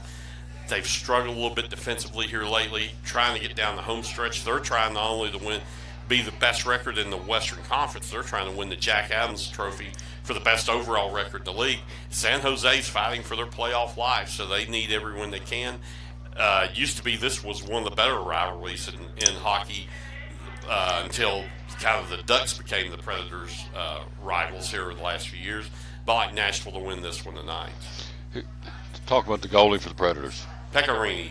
Got to be in consideration to win the Vezina Trophy for the best goalie. He's been nominated several times over the past few years. I think this is his year to win it finally. I think after all these years, I think he will end up winning the Vezina this year. Hoping to go down to see a playoff game in 2 weeks when the playoffs begin. Pecorini, the goalie, and the Predators again. They play. They'll play tonight against San Jose. They got Buffalo on the 31st, and they wrap up the regular season. They will be at Tampa Bay on April the 1st, which is Sunday, and of course. That could be a Stanley Cup final preview. Then they go on the 3rd to Florida. Then they come the 5th. They go to Washington against the Capitals, and come back home on the 7th to wrap up the regular season against the Columbus Blue Jackets. And I'm telling you what, that is a murder for a team that's already in the playoffs. Thank goodness, because Tampa's a team that could be in the Stanley Cup Finals. Florida is playing much better and trying to get in that last playoff spot. You play Washington, you're playing Alexander Ovechkin, a team that's in the playoffs, and then you're playing Columbus, who's probably the hottest team in the East right now, trying to win their division as well. So it's like, man, they end up on a strong. They don't play anybody inside their division or inside their conference. But this is a tough way to end the season for the Predators to get ready to get into the playoffs. Chris McCall joins us coming up in a few minutes to talk about the Hokie spring football practice. Also, we got Anji due to join us here any minute. We're talking to our buddy Carmichael. Last topic, NBA. Who's your hottest teams right now heading down the stretch? Houston and Toronto. And Cleveland. I watched a lot of the Cleveland game last night. Without Kevin Love, they still played well.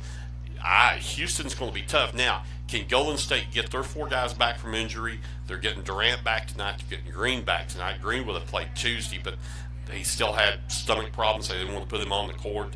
They've struggled, but I think once they get at least Durant and Green back, and Thompson should be back in about 10 days, getting close to the playoffs, I don't think you're going to see Curry until the second round. Now, you might see him toward the end of that first round if it's a tough thing, but their hope is they don't have to use him in the first round.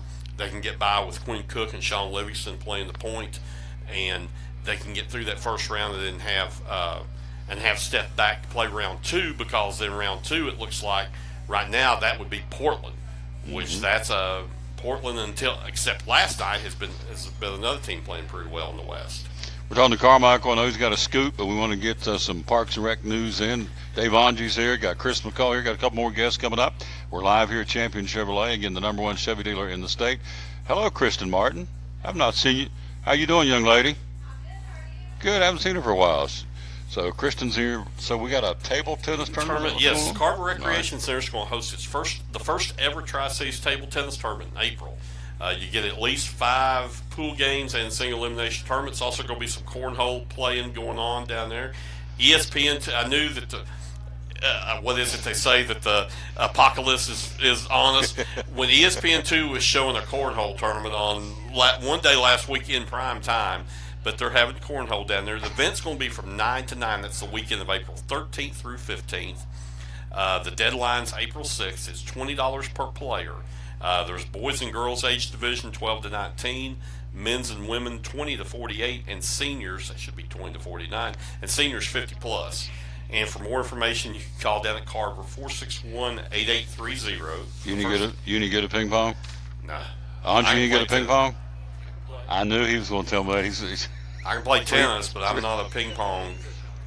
3-time Louisiana state champion, Dave Andre. I knew that. I knew when I asked that. He's going, yeah, Tom, of course I am. The guy's a competitor. Yes, sir. What's the other one? And then the other one, this could be some interest to some NASCAR fans, maybe even some NASCAR drivers. The Memorial Park Community Center is going to offer a glamping sleepover, which means it's going to be the second ever glamping sleepover, where they do facial masks, manicures, pedicures, crafts, a chick flick. Oh boy. I'm sure Joe Logano would maybe enjoy that. Dinner and a do-it-yourself dessert. Participants are asked to bring your own sleeping bag, so if Joey can air mattress and blanket, Joey could probably ask his daddy for one that he could. And it's Bristol Race weekend, so he could, after he qualifies, Daddy can let him have something to go to Memorial Park and do the glamping sleepover. The glamping sleepover for those 4 to 14, Joey just makes it at 14, is from 7 p.m. Friday, April 13th through 7 a.m. Saturday, April 14th.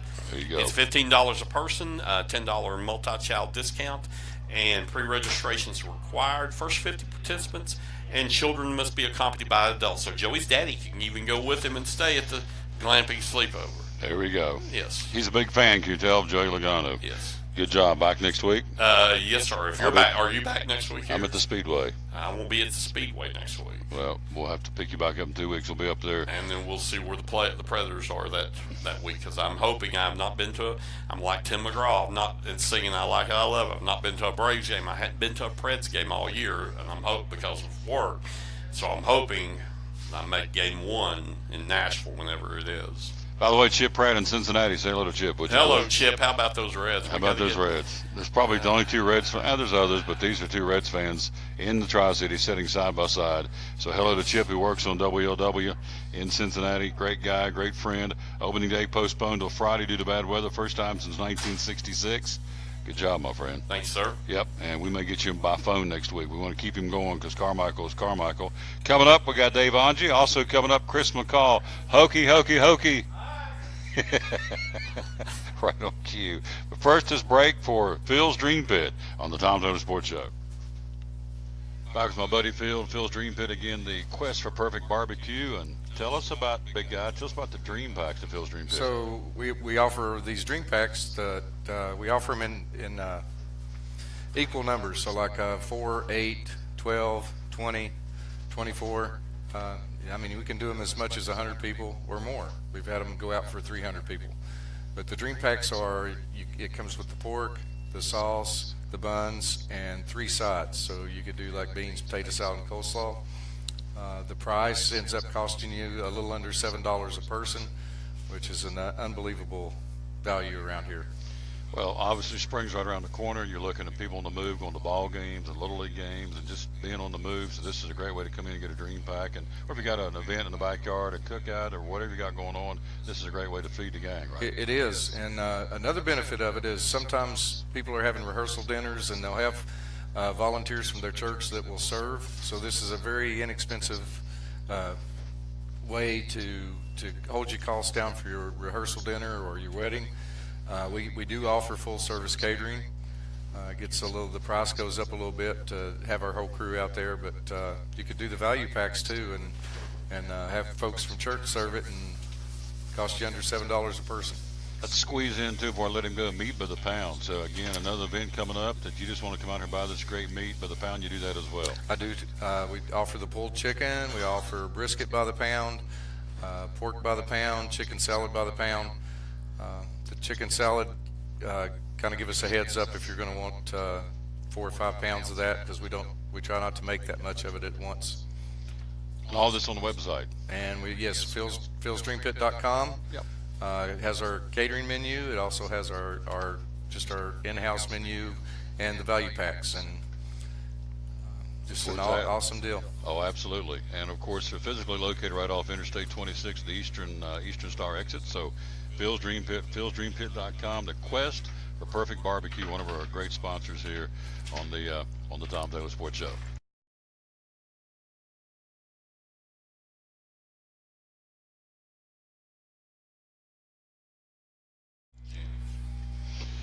We're back. Carmichael gave us some more music tidbits. The guy's just a plethora of knowledge. Hello, Tank Morrell, my friend. Saw him last night at the church house. Appreciate you very much over in yonder in Elizabethton. And Chip Pratt, Tommy Alderman in Kingsport, Renee McNeil, Elizabethton, David Compton with the Johnson City Cardinals watching. Thank you. Some of the folks dialed in here, and there we are back on the screen. We're live here at Champion Chevrolet. Chris McCall joins us coming up in a few minutes. We got our man here, Dave Angie from the News and Neighbor. All right, have we made progress? Is it done? Is it over? Did Dixie win? Oh, it's not over yet. Still got the Final Four in the championship game. And is it over for you? Well, it's over for me. It's been over for me for a while. I'm still, Carmichael got me thinking, and I'm going to ask you this question. What would have happened if somebody tried to put a facial mask on Harry Gant? You think that would have gone? You talk about Logano. That's a different era now, with drivers and all that. But I don't see those Kel Yarborough or anybody having a mask put on or a manicure or pedicure. I don't see it happening. No, that would be the precursor to somebody getting their backside whipped. Would be what that would be. I'm just kind of delaying the inevitable here. Talk about this bracket tournament. You kind of went on a rabbit trail there. Yeah, I did. It went south for me in a hurry. Yeah. I trusted the experts this year, and they do the analytics. They got the smart kids, Mm-hmm. that go to MIT and stuff, and so then they come up with their analytics, the percentage chance of teams winning, and all that kind of stuff. And these guys know what they're talking about. They really broke it down, and all that broke down was my bracket really when it was over with. So I'm way out of it. Fiona, my daughter, still has a chance. My brother and his wife are up there. They finally leapfrogged over the dog, so the dog I think's out of it a little bit. Chose the wrong Cheerio, and so now we're down to the last 3 games. So it's gonna be fun to see. So we get down to the wire here, who wins it, but I'm nowhere in contention. Where's your mother? She's the defending champion. She's way out. She's out. Way out. She's gonna be handing that trophy to somebody else. Yeah. And I was relieved for a little while that I'm not gonna lose to a dog. But then I realized I'm gonna lose to a human probably, and humans are the ones that are rubbing in. A dog won't. So. Now, if your daughter wins, it's going to be a little tension filled at the Angie house. I'm really pulling for her, because you always want your kids to do well. But I'm going to hear about it for a while from her. She's feisty. Yeah. So, but no, it's been an interesting tournament for everybody. For me, as a Michigan fan, I'm really excited, really happy because we're in the Final Four. This is a team I didn't think was any better than the Sweet 16. Mm-hmm. They hit one of those last-second shots, and you see teams do that from time to time, and it just propelled a Final Four run. And now get Loyola Chicago, got a good chance there, then see what happens. They got Loyola, and you think they're going to win that one, and then on the other side you got Villanova and Kansas. Who you like there? I would rather see Kansas than Villanova. I think in terms of matchups for Michigan, if they wind up making it, I think Kansas is a better matchup. Villanova, the top-ranked offense in the country, I think we'd have to score a lot of points in order to beat Villanova, and that would be tough for this team the way they're constructed. Calling Dave Angie, News and Neighbor. What's on the News and Neighbor this week? Oh man, I had a fantastic morning this morning. They had the ceremony at the VA today to honor the veterans of the Vietnam War, and it was just wonderful to go there. Get some photos of those guys, and the ceremony was just absolutely first class. Did such a great job with it. It was a wonderful way to spend an hour this morning, kind of reflect a little bit, on what that generation of folks did and, what they did for the country. And, it's nice to see them at this point being honored and being appreciated for the service they gave to the country. And, going to have a big photo spread on that in the News and Neighbor this week. Really looking forward to going and editing the photos and getting those in. Just a fantastic place to be this morning. And, it's just one of the parts of my job I just love so much, and just honored to be there. So that is the generation that we can't say thanks enough to the veterans, guys and ladies that served. And so anytime we can pay tribute, we seem to do that a lot around here. I think we do maybe more around here than other parts of the country, which I think is very, very neat. We got memorials just about in every city. And so, we make sure we honor those who have served this great country.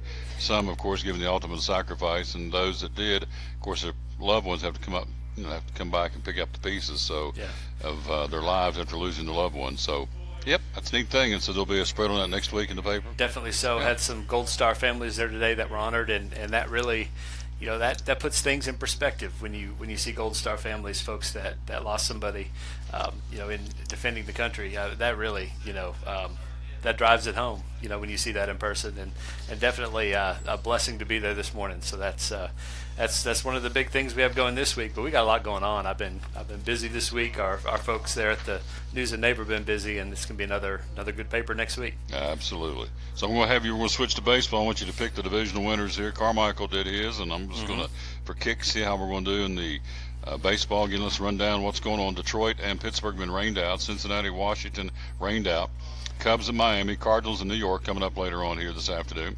Minnesota in Baltimore, Yankees in Toronto.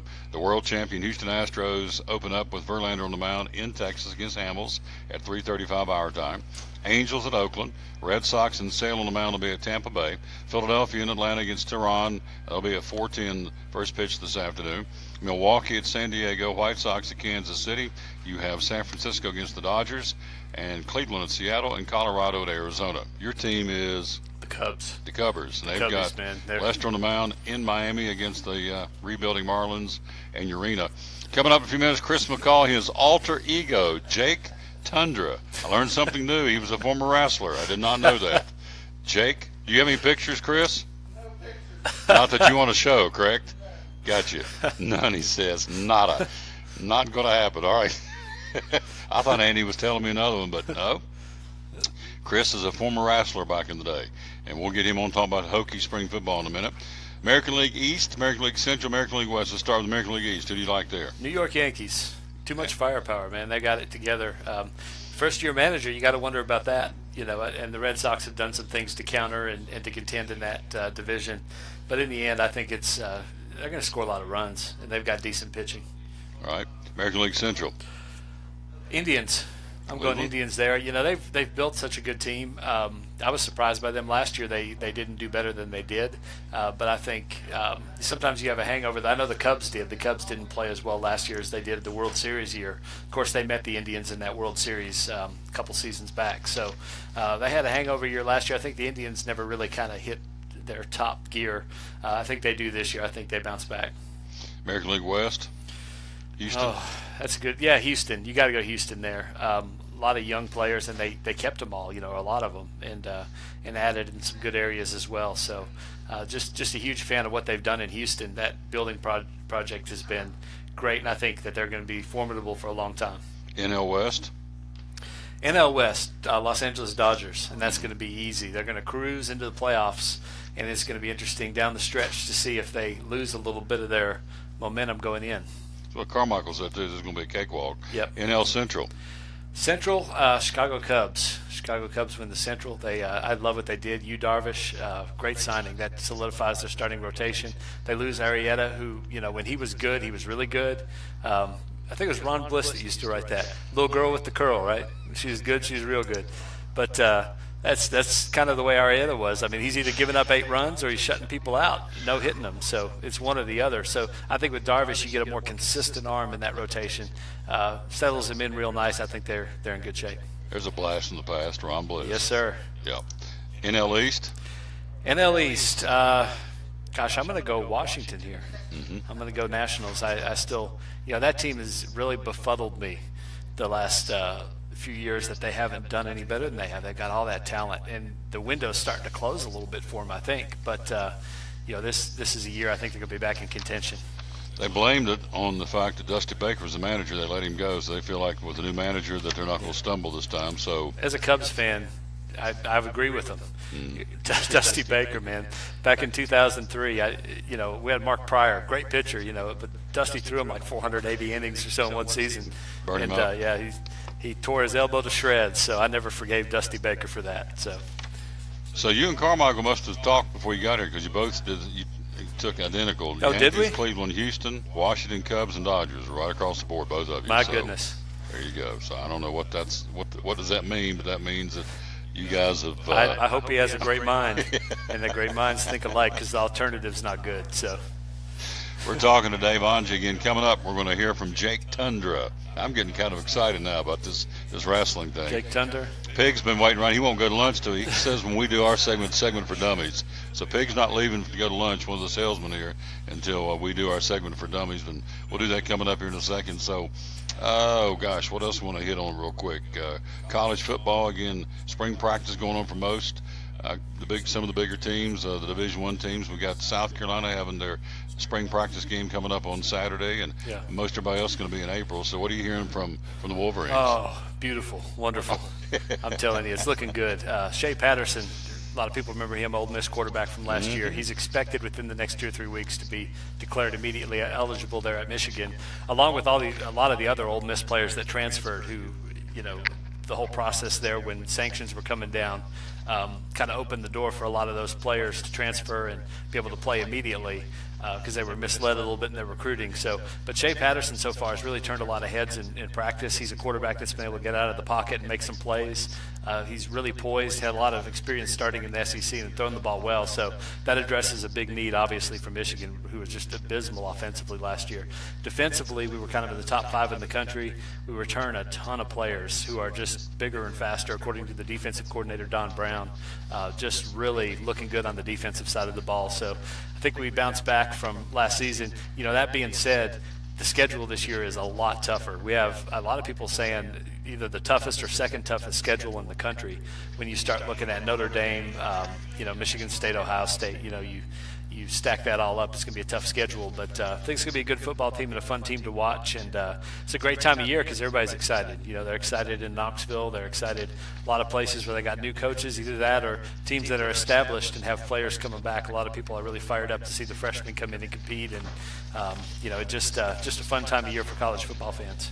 Your spring game will be at 7 o'clock on April the 13th, so it's a night game. Could be a little nippy. It's not going to feel like a spring game up there in Ann Arbor. So I don't know why they played a night game. It doesn't make sense to me. But best of luck to them. I'm sure they'll handle it. Hopefully they get some good weather for that. High school baseball and softball busy. We'll run down all the games and who's won and who's lost, and we'll do that coming up here in just a few minutes as well. So in closing, we look at NASCAR. They have wound. Got to put a stoppage on it for the Easter weekend, and go pick back up in Texas and come to Bristol in 2 weeks. And it's been a Stewart-Haas Racing start, no question. They've won 4 of the 6 races so far, so they're the powerhouse team. And I think Hendrick, you can say they're struggling. Gibbs is struggling. Everybody else is struggling, but clearly the team right now is Stewart-Haas. Well, it's interesting. You go to Martinsville, and this is where you know there's trouble. Because you go to Martinsville and they don't talk about Jimmy Johnson, period. That's his track. He owns that place. He's won there 9 times. That's a great point. He's got more, he's at this point, he's putting grandfather clocks on eBay because he's got no more room to put them anywhere. And, so you go there and he's not running well. Then that's the panic button, I think, for Hendrick. They've been to 1.5 mile tracks, and I think he eked out a 9th place finish at California, but was never really in contention for the win there. So they're having trouble at intermediate. They didn't do well at Martinsville, which they dominate. I think they hit the panic button a little. Stewart-Haas, that's a team that's rolling now, and it's funny how that happens. They couldn't get it figured out beginning of last year. Of course, they had just switched over to Ford, and, Clint Boyer was talking about how that was kind of a learning curve, when they did that, a couple of years back, and just trying to get on the same page. It seems like they've got that part of it figured out. The one interesting thing about NASCAR, everybody talks about the young drivers. That's all the talk going into the year. I think the average age of winners in the NASCAR Cup Series this year is around 38 or 39 years old, which that's should be noted that the veterans haven't forgotten how to drive, and they're reminding these kids they got a ways to go if they're gonna break through. So. And Harvick made that point too, I might add. Yeah. He sent out a little Doesn't tweet. surprise me. Yeah, sent out a little tweet and said, "Oh, by the way, yeah. average age of the winners is 38, so the old men are still rolling here." Yeah. As we come up to the Bristol race, it reminds me of the old. I know you remember the old media center. You remember how small that place was. I used to love that media center. I was thinking back about it the other day. This time of year, it kind of jogs the memory. But there was a spring race. Weather was terrible, so they were just bringing drivers in the media center to kind of fill time. They bring Kevin Harvick in. And he starts going off on Kurt Busch, just unprompted. And Delena's in the back of the room waving her arms like, no, And he said, my wife's back there telling me to stop, But then he went on and threw a few more zingers out there, and gave us all something to write about. So definitely with them coming to Bristol and hearing that from Kevin Harvick the other day, I thought, yeah, that's Kevin Harvick. And, that brought back that memory. But just cool to remember all the times at Bristol covering racing over there. And, all the personalities. This could be fun for the fans here coming up. Yep. There's a fight brewing too. You just stay tuned because he and Hamlin got tangled up again, and they have been pointing fingers after they left Martinsville. Even with a week off, they're still pointing fingers. So stay tuned on that one. Yeah, those two just don't get along. I don't think that's ever going to happen. No, they don't get along. You're right. Again, News and Neighbor. That's where we want to check it out. It comes out every week, and again, it's the number one. What did you tell me last week? The number one in terms of circulation. Weekly paper. Number one between Knoxville and Roanoke. There you go. I've been busy this week, so it took me a minute. But yes, it is, and it is for good reason. People, people that pop that thing open, you're going to see somebody you're going to read about some good news of stuff going on around here, and there's a lot of it. So good news is something everybody can use nowadays. You got it. Good point. Appreciate you. So you got Michigan and Villanova in the national championship, correct? I'm afraid so, and I'm afraid it'll be Villanova, but So, I've been wrong about everything so far. So you're awesome. See you next week. Yes, sir. Yep, good man right there. We'll take a quick break. We'll come back and we'll get him on here. Hokey hi. Chris McCall, also known as Jake Tundra the Wrestler. He joins us next year on the Tom Taylor Sports Show. At American Import and Auto Repair in Johnson City, one of the 8 areas of your vehicle that takes constant continuing education is the air conditioner on your vehicle. Well, you would think that AC would be a simple one, but it's getting to be a lot bigger than just AC. It's the management of the system, not just AC, but heat and everything. It's a lot more computer controlled than it used to be. It used to be just a little button on the dash that you pushed. Now there's all kinds of electronics involved in that.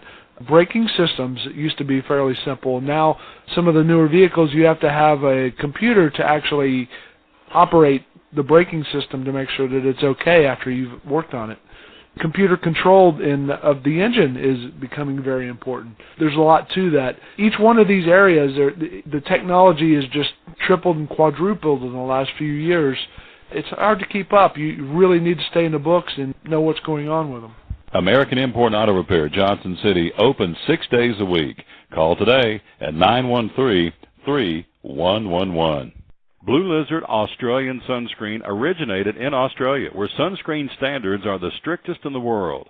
Although our products are now manufactured here in the U.S., we continue to adhere to the most stringent Australian standards to offer the best in broad-spectrum sun protection. Blue Lizard, the brand most recommended by pediatricians and dermatologists. Our smart bottle turns blue in the presence of UV rays, reminding you to cover up. You bring the sun, Blue Lizard brings the magic. It's Friday night at 7 o'clock. You've been involved in a car accident. You may be out of state on vacation or just a few miles from home. What do? Who do you call? At Farmers Insurance Group, one call is all you have to make. Hello, this is Jim Klein, an agent with Farmers Insurance. It's called One and Done.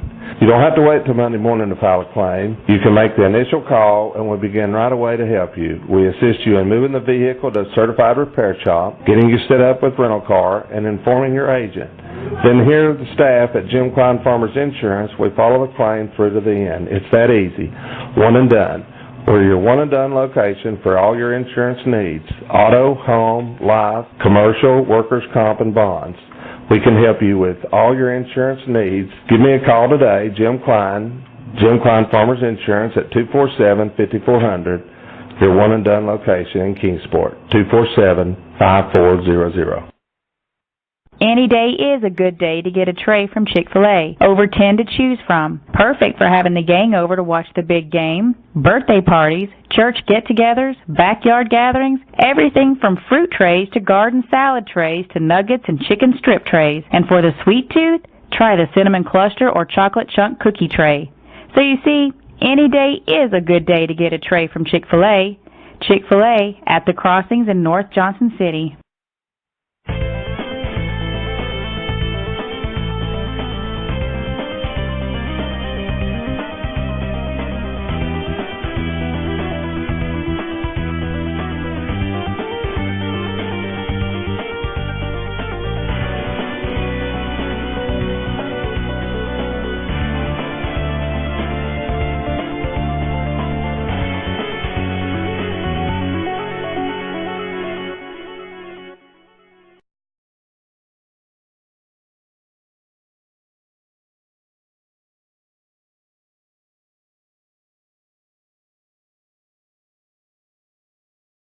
We got right here. There he is. We are back live at Champion Chevrolet. We're going to run down our baseball and softball segment here in just a few minutes before we get out of here. But there he is, Chris McCall, a.k.a. Jake Tundra. Which way do I have to get that on camera?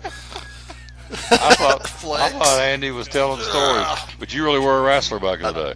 Did it for a little while. Yeah. It was a lot of fun. It was a lot of fun? We called that wrestling. Wrestling? That's right. Now, did you have a teammate, or you a tag team, or you did it solo? I have done both, but I was primarily a single performer. Single performer? Yes, sir. Back then, we called ourselves athletes. I'm so glad you told me this. If you didn't, I mean, those were the guys that those old guys that taught us, if you went into somewhere and somebody insinuated that wasn't completely legitimate, you got punched in the nose. Oh, really? Oh, yes. And we were supposed to punch people in the nose. Oh, you just rabbit punching? Boom. But over. So, I mean, things have changed a whole lot since I was there. Ron Wright, I mean, I knew Ron. He used to, he kind of helped some of us younger guys back then. He, of course, was out of it by then. His hips were gone by then, but he would stop by and say, hey. Who were some of the other guys? I mean, I've met, we worked with Jimmy Valiant and,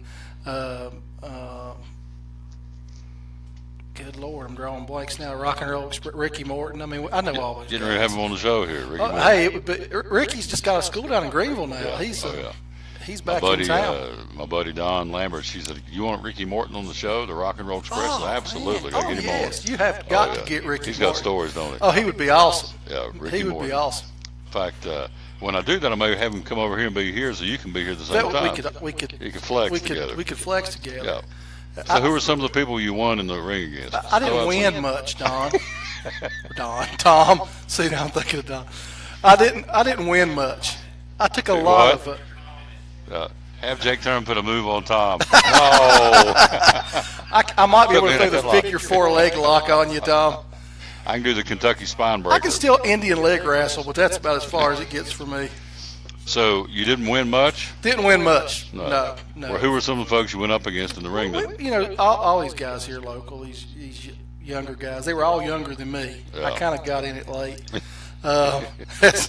It's kind of, I was the only guy in our locker room that was the guy that didn't think he was going to make it to the WWF or World Championship Wrestling. I kind of knew I was at my pinnacle right there at the Kingsport Armory. I was done. I was not going much further, and I wore a mask. I worked in town, so I had to wear a mask, and it was cool. I really enjoyed it. Renee and Elizabeth is great wrestlers. There you go. She's in the wrestling over there. Poor old Renee. She's an nice one. She is a nice one. Is she a nice one? Oh, she's a nice one. Hello, she's Renee. my buddy.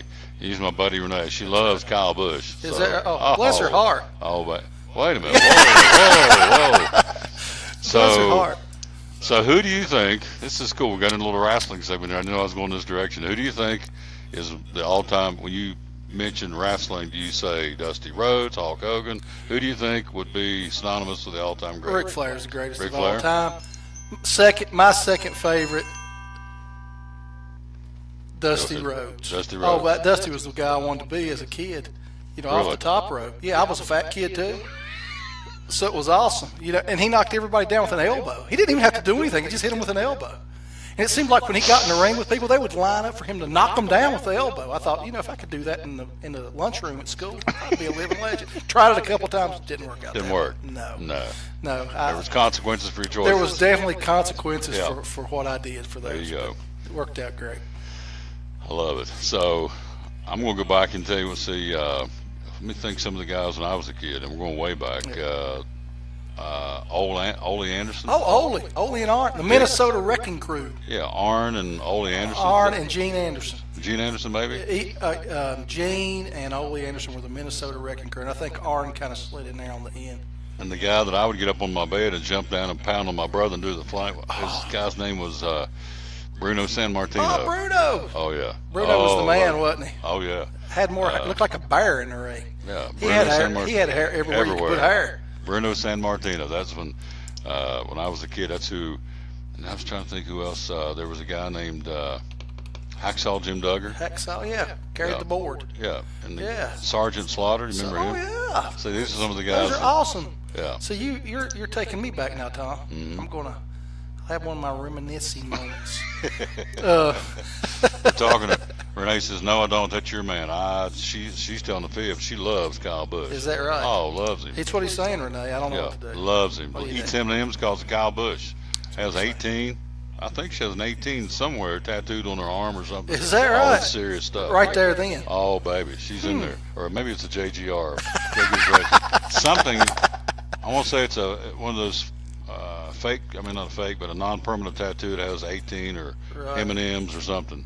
It doesn't. She doesn't have born loser. I've seen those occasionally. The tattoos. What really? At what point in your life do you sit down one night with a bunch of buddies? Yeah. And I realize at this point there are other things involved with your buddy, but you're sitting there and you think, I want to type born loser. First of all, you don't have enough knuckles for loser, so you kind of have to go in the middle there a little bit too, right? That's got to hurt.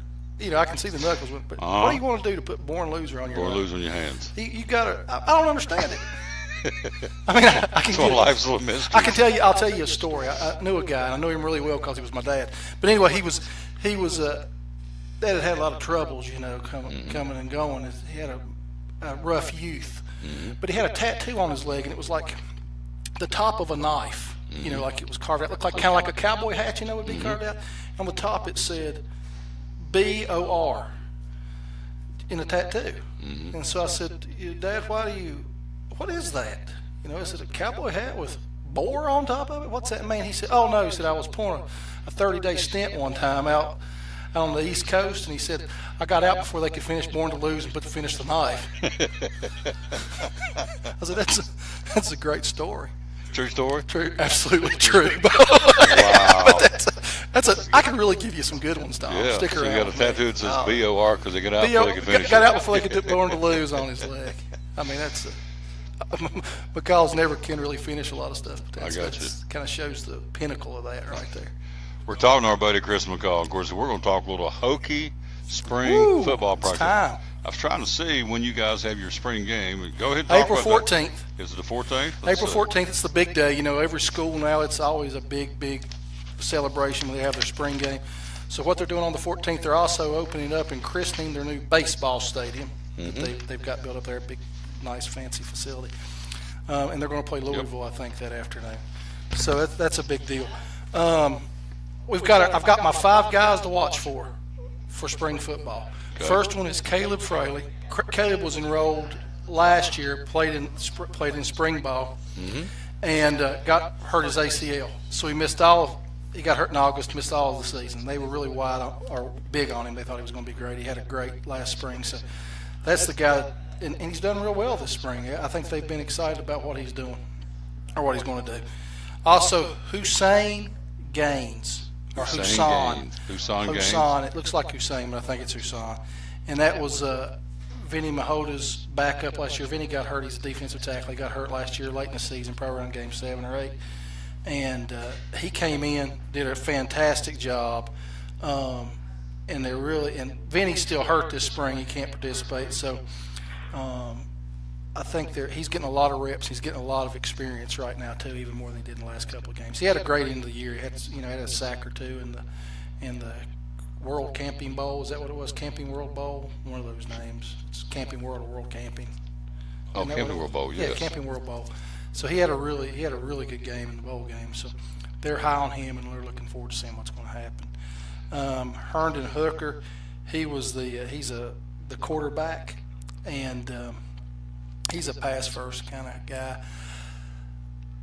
They think, Josh Jackson really kind of fell off, they think, towards the end of last year, and they think he's really going to kind of press him a little bit this spring. So I don't know how much that's going to happen. I mean, I think Josh is pretty entrenched there, but they're high on this kid. He was a good sign for them when they got him last year, and I think he might come in and be able to help them some too. So we're going to see there too. But that's what they're talking about. Also, Devin Hunter, the safety.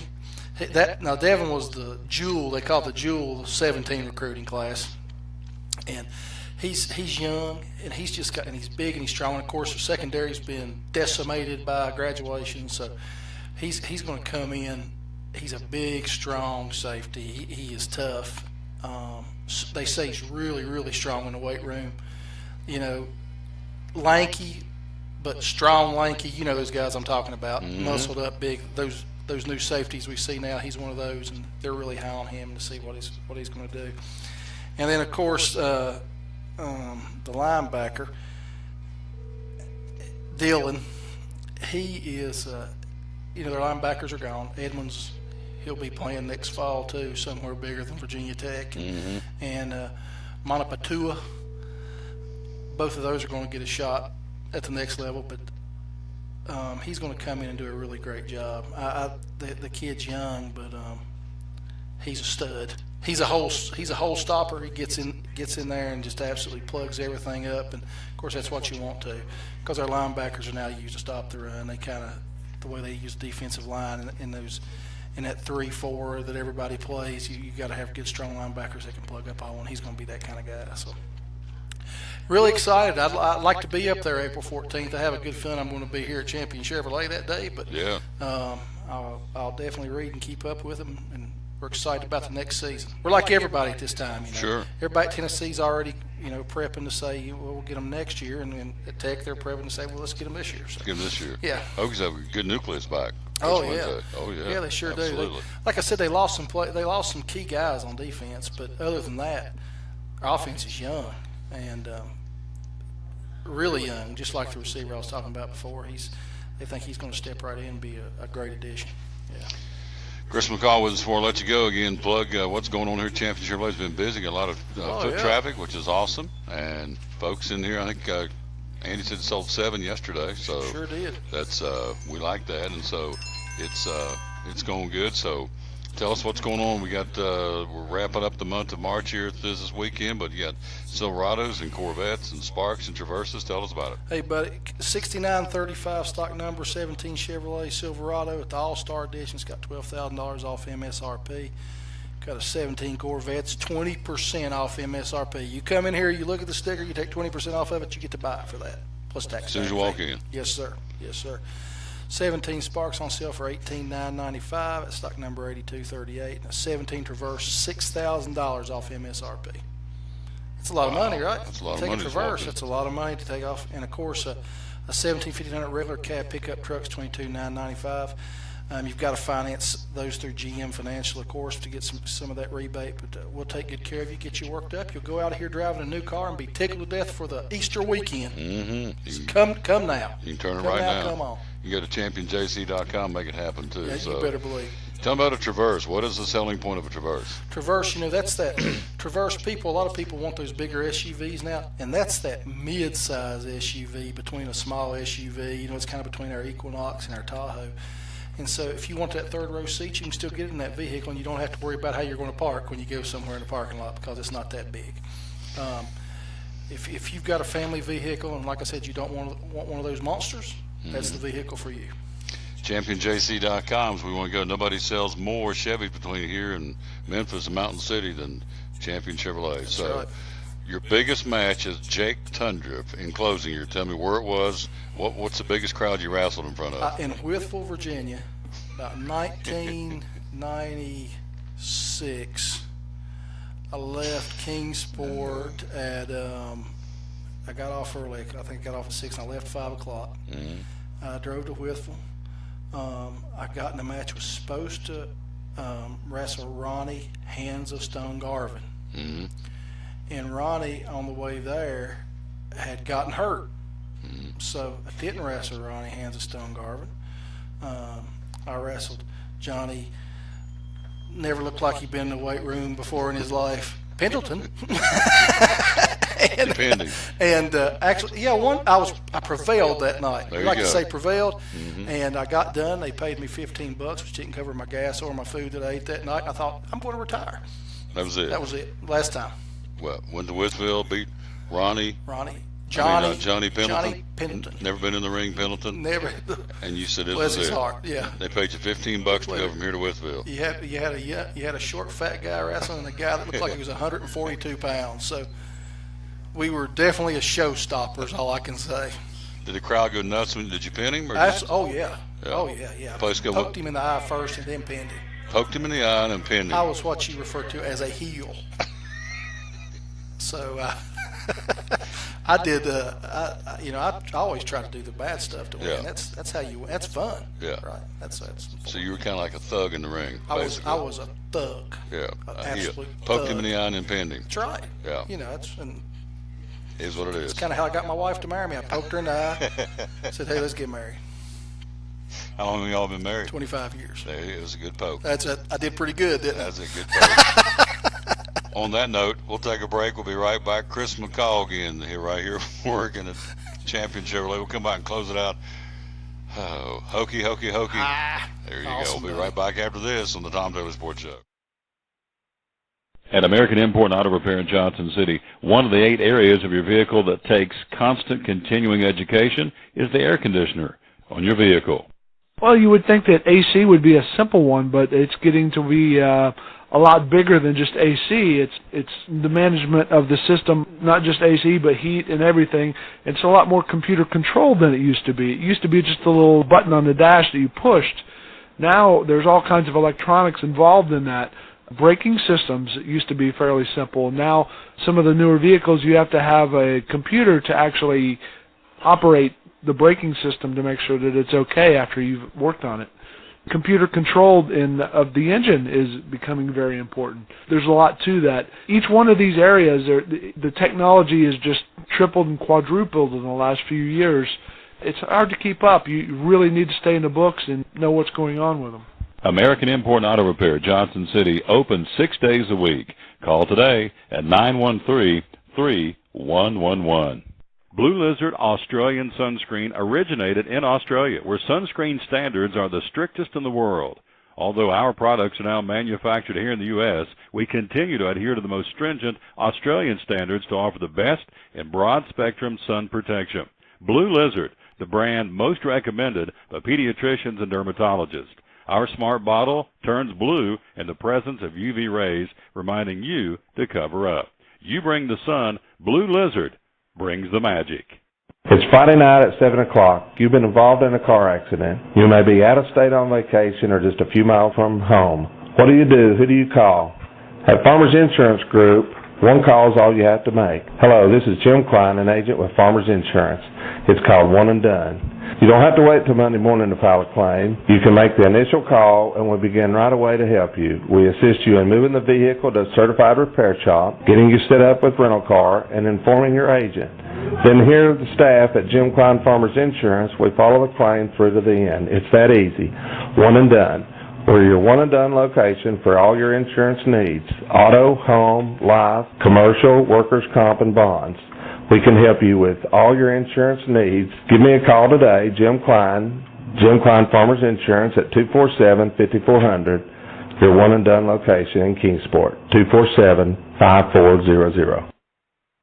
Any day is a good day to get a tray from Chick-fil-A. Over 10 to choose from. Perfect for having the gang over to watch the big game, birthday parties, church get-togethers, backyard gatherings, everything from fruit trays to garden salad trays to nuggets and chicken strip trays. And for the sweet tooth, try the cinnamon cluster or chocolate chunk cookie tray.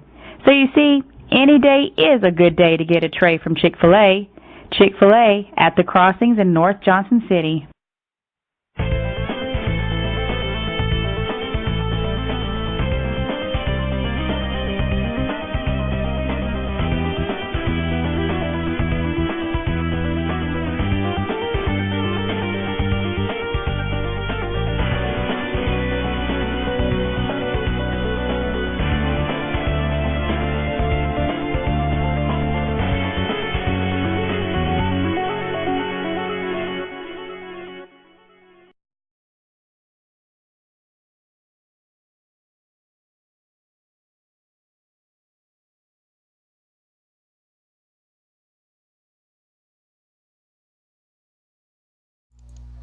We're back on the Tom Taylor Sports Show. Got a few minutes left here. Let's run down again. Thought this was pretty cool. Tim said, this is a neat little story. We're talking wrestling with Jake Tundra there.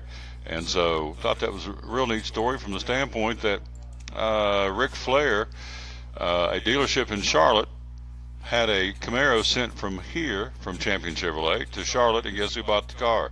Ric Flair. Just got out of the hospital, and he's now driving in a roundabout way, a Champion Chevrolet Camaro. How about that? That's cool. And so Tim told me that's neat. Baseball scoreboard, Cubs lead the Marlins 3-1 at the top of the second. It's only one underway. Everything else is getting ready to get started. Again, the Detroit Pittsburgh game at 1:10 has been rained out for today. They'll try it again tomorrow in the Motor City. The Cardinals and the Mets getting ready to crank up here. In fact, it's top of the first, no score. Cardinals are batting in New York. Minnesota later on this afternoon. Minnesota at Baltimore. The world champion Astros at Texas. Yankees at Toronto. Angels at Oakland. Boston, the Red Sox in Tampa Bay. These are all-day games. Philadelphia and Atlanta with Toronto on the mound for the Bravos. Washington, Cincinnati rained out tomorrow in Cincinnati. Milwaukee, San Diego. White Sox at Kansas City. Tonight under the lights, San Francisco taking on the Dodgers, and Clayton Kershaw at Chavez Ravine at Dodger Stadium. Cleveland and Seattle. Kluber on the mound for the Indians. And then Colorado and Arizona will wrap it up tonight on the in the Southwest. So that's what's going on there. Before we get out of here, let's run down what happened yesterday in high school baseball. It was a big day, and again, a lot of good teams playing a lot of good games. I want to squeeze these in here real quick, and I'm going to, again, use our friends the Times News and the Johnson City Press, give them props because they wrote these articles, and I want them to get the proper credit for that. So, two of the top programs of the region met in the second annual Fellowship of Christian Athletes Baseball Classic last night.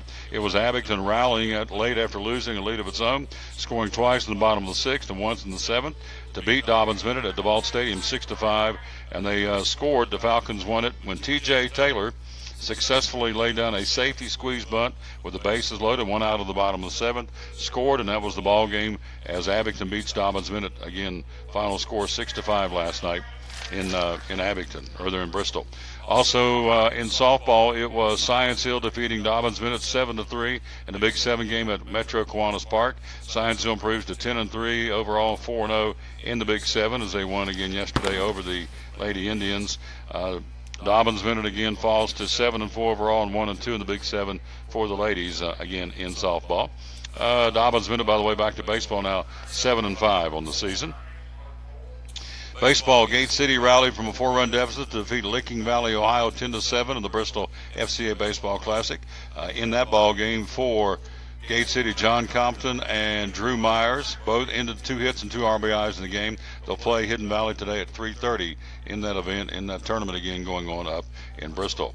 Justin Reed surrendered 1 run on 5 hits and struck out 13 in 6 innings for the win as Twin Springs defeats Castlewood 7-1. Zach Lane threw 1 inning in relief. Bryce Hughes took the loss for Castlewood. He struck out 9, but not enough as they get beat again. Final, Twin Springs beats them 7-1 in high school baseball. Iroquois County over Johnson County Mountain City 7-6, trailing by 6 in the bottom, going into the bottom of the 6th inning.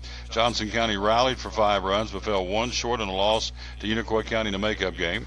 Iroquois now in first place in the Three Rivers Conference, got 2 hits and 2 runs from leadoff spark plug Owen Nicholson. Caleb Wilson added a pair of RBIs, and Raven Reed totaled 2 hits in that ball game. Clay Simpson came in to get the win after Keaton Casey save after Keaton Casey got the win, going 6 innings with 8 strikeouts for Unicoi County.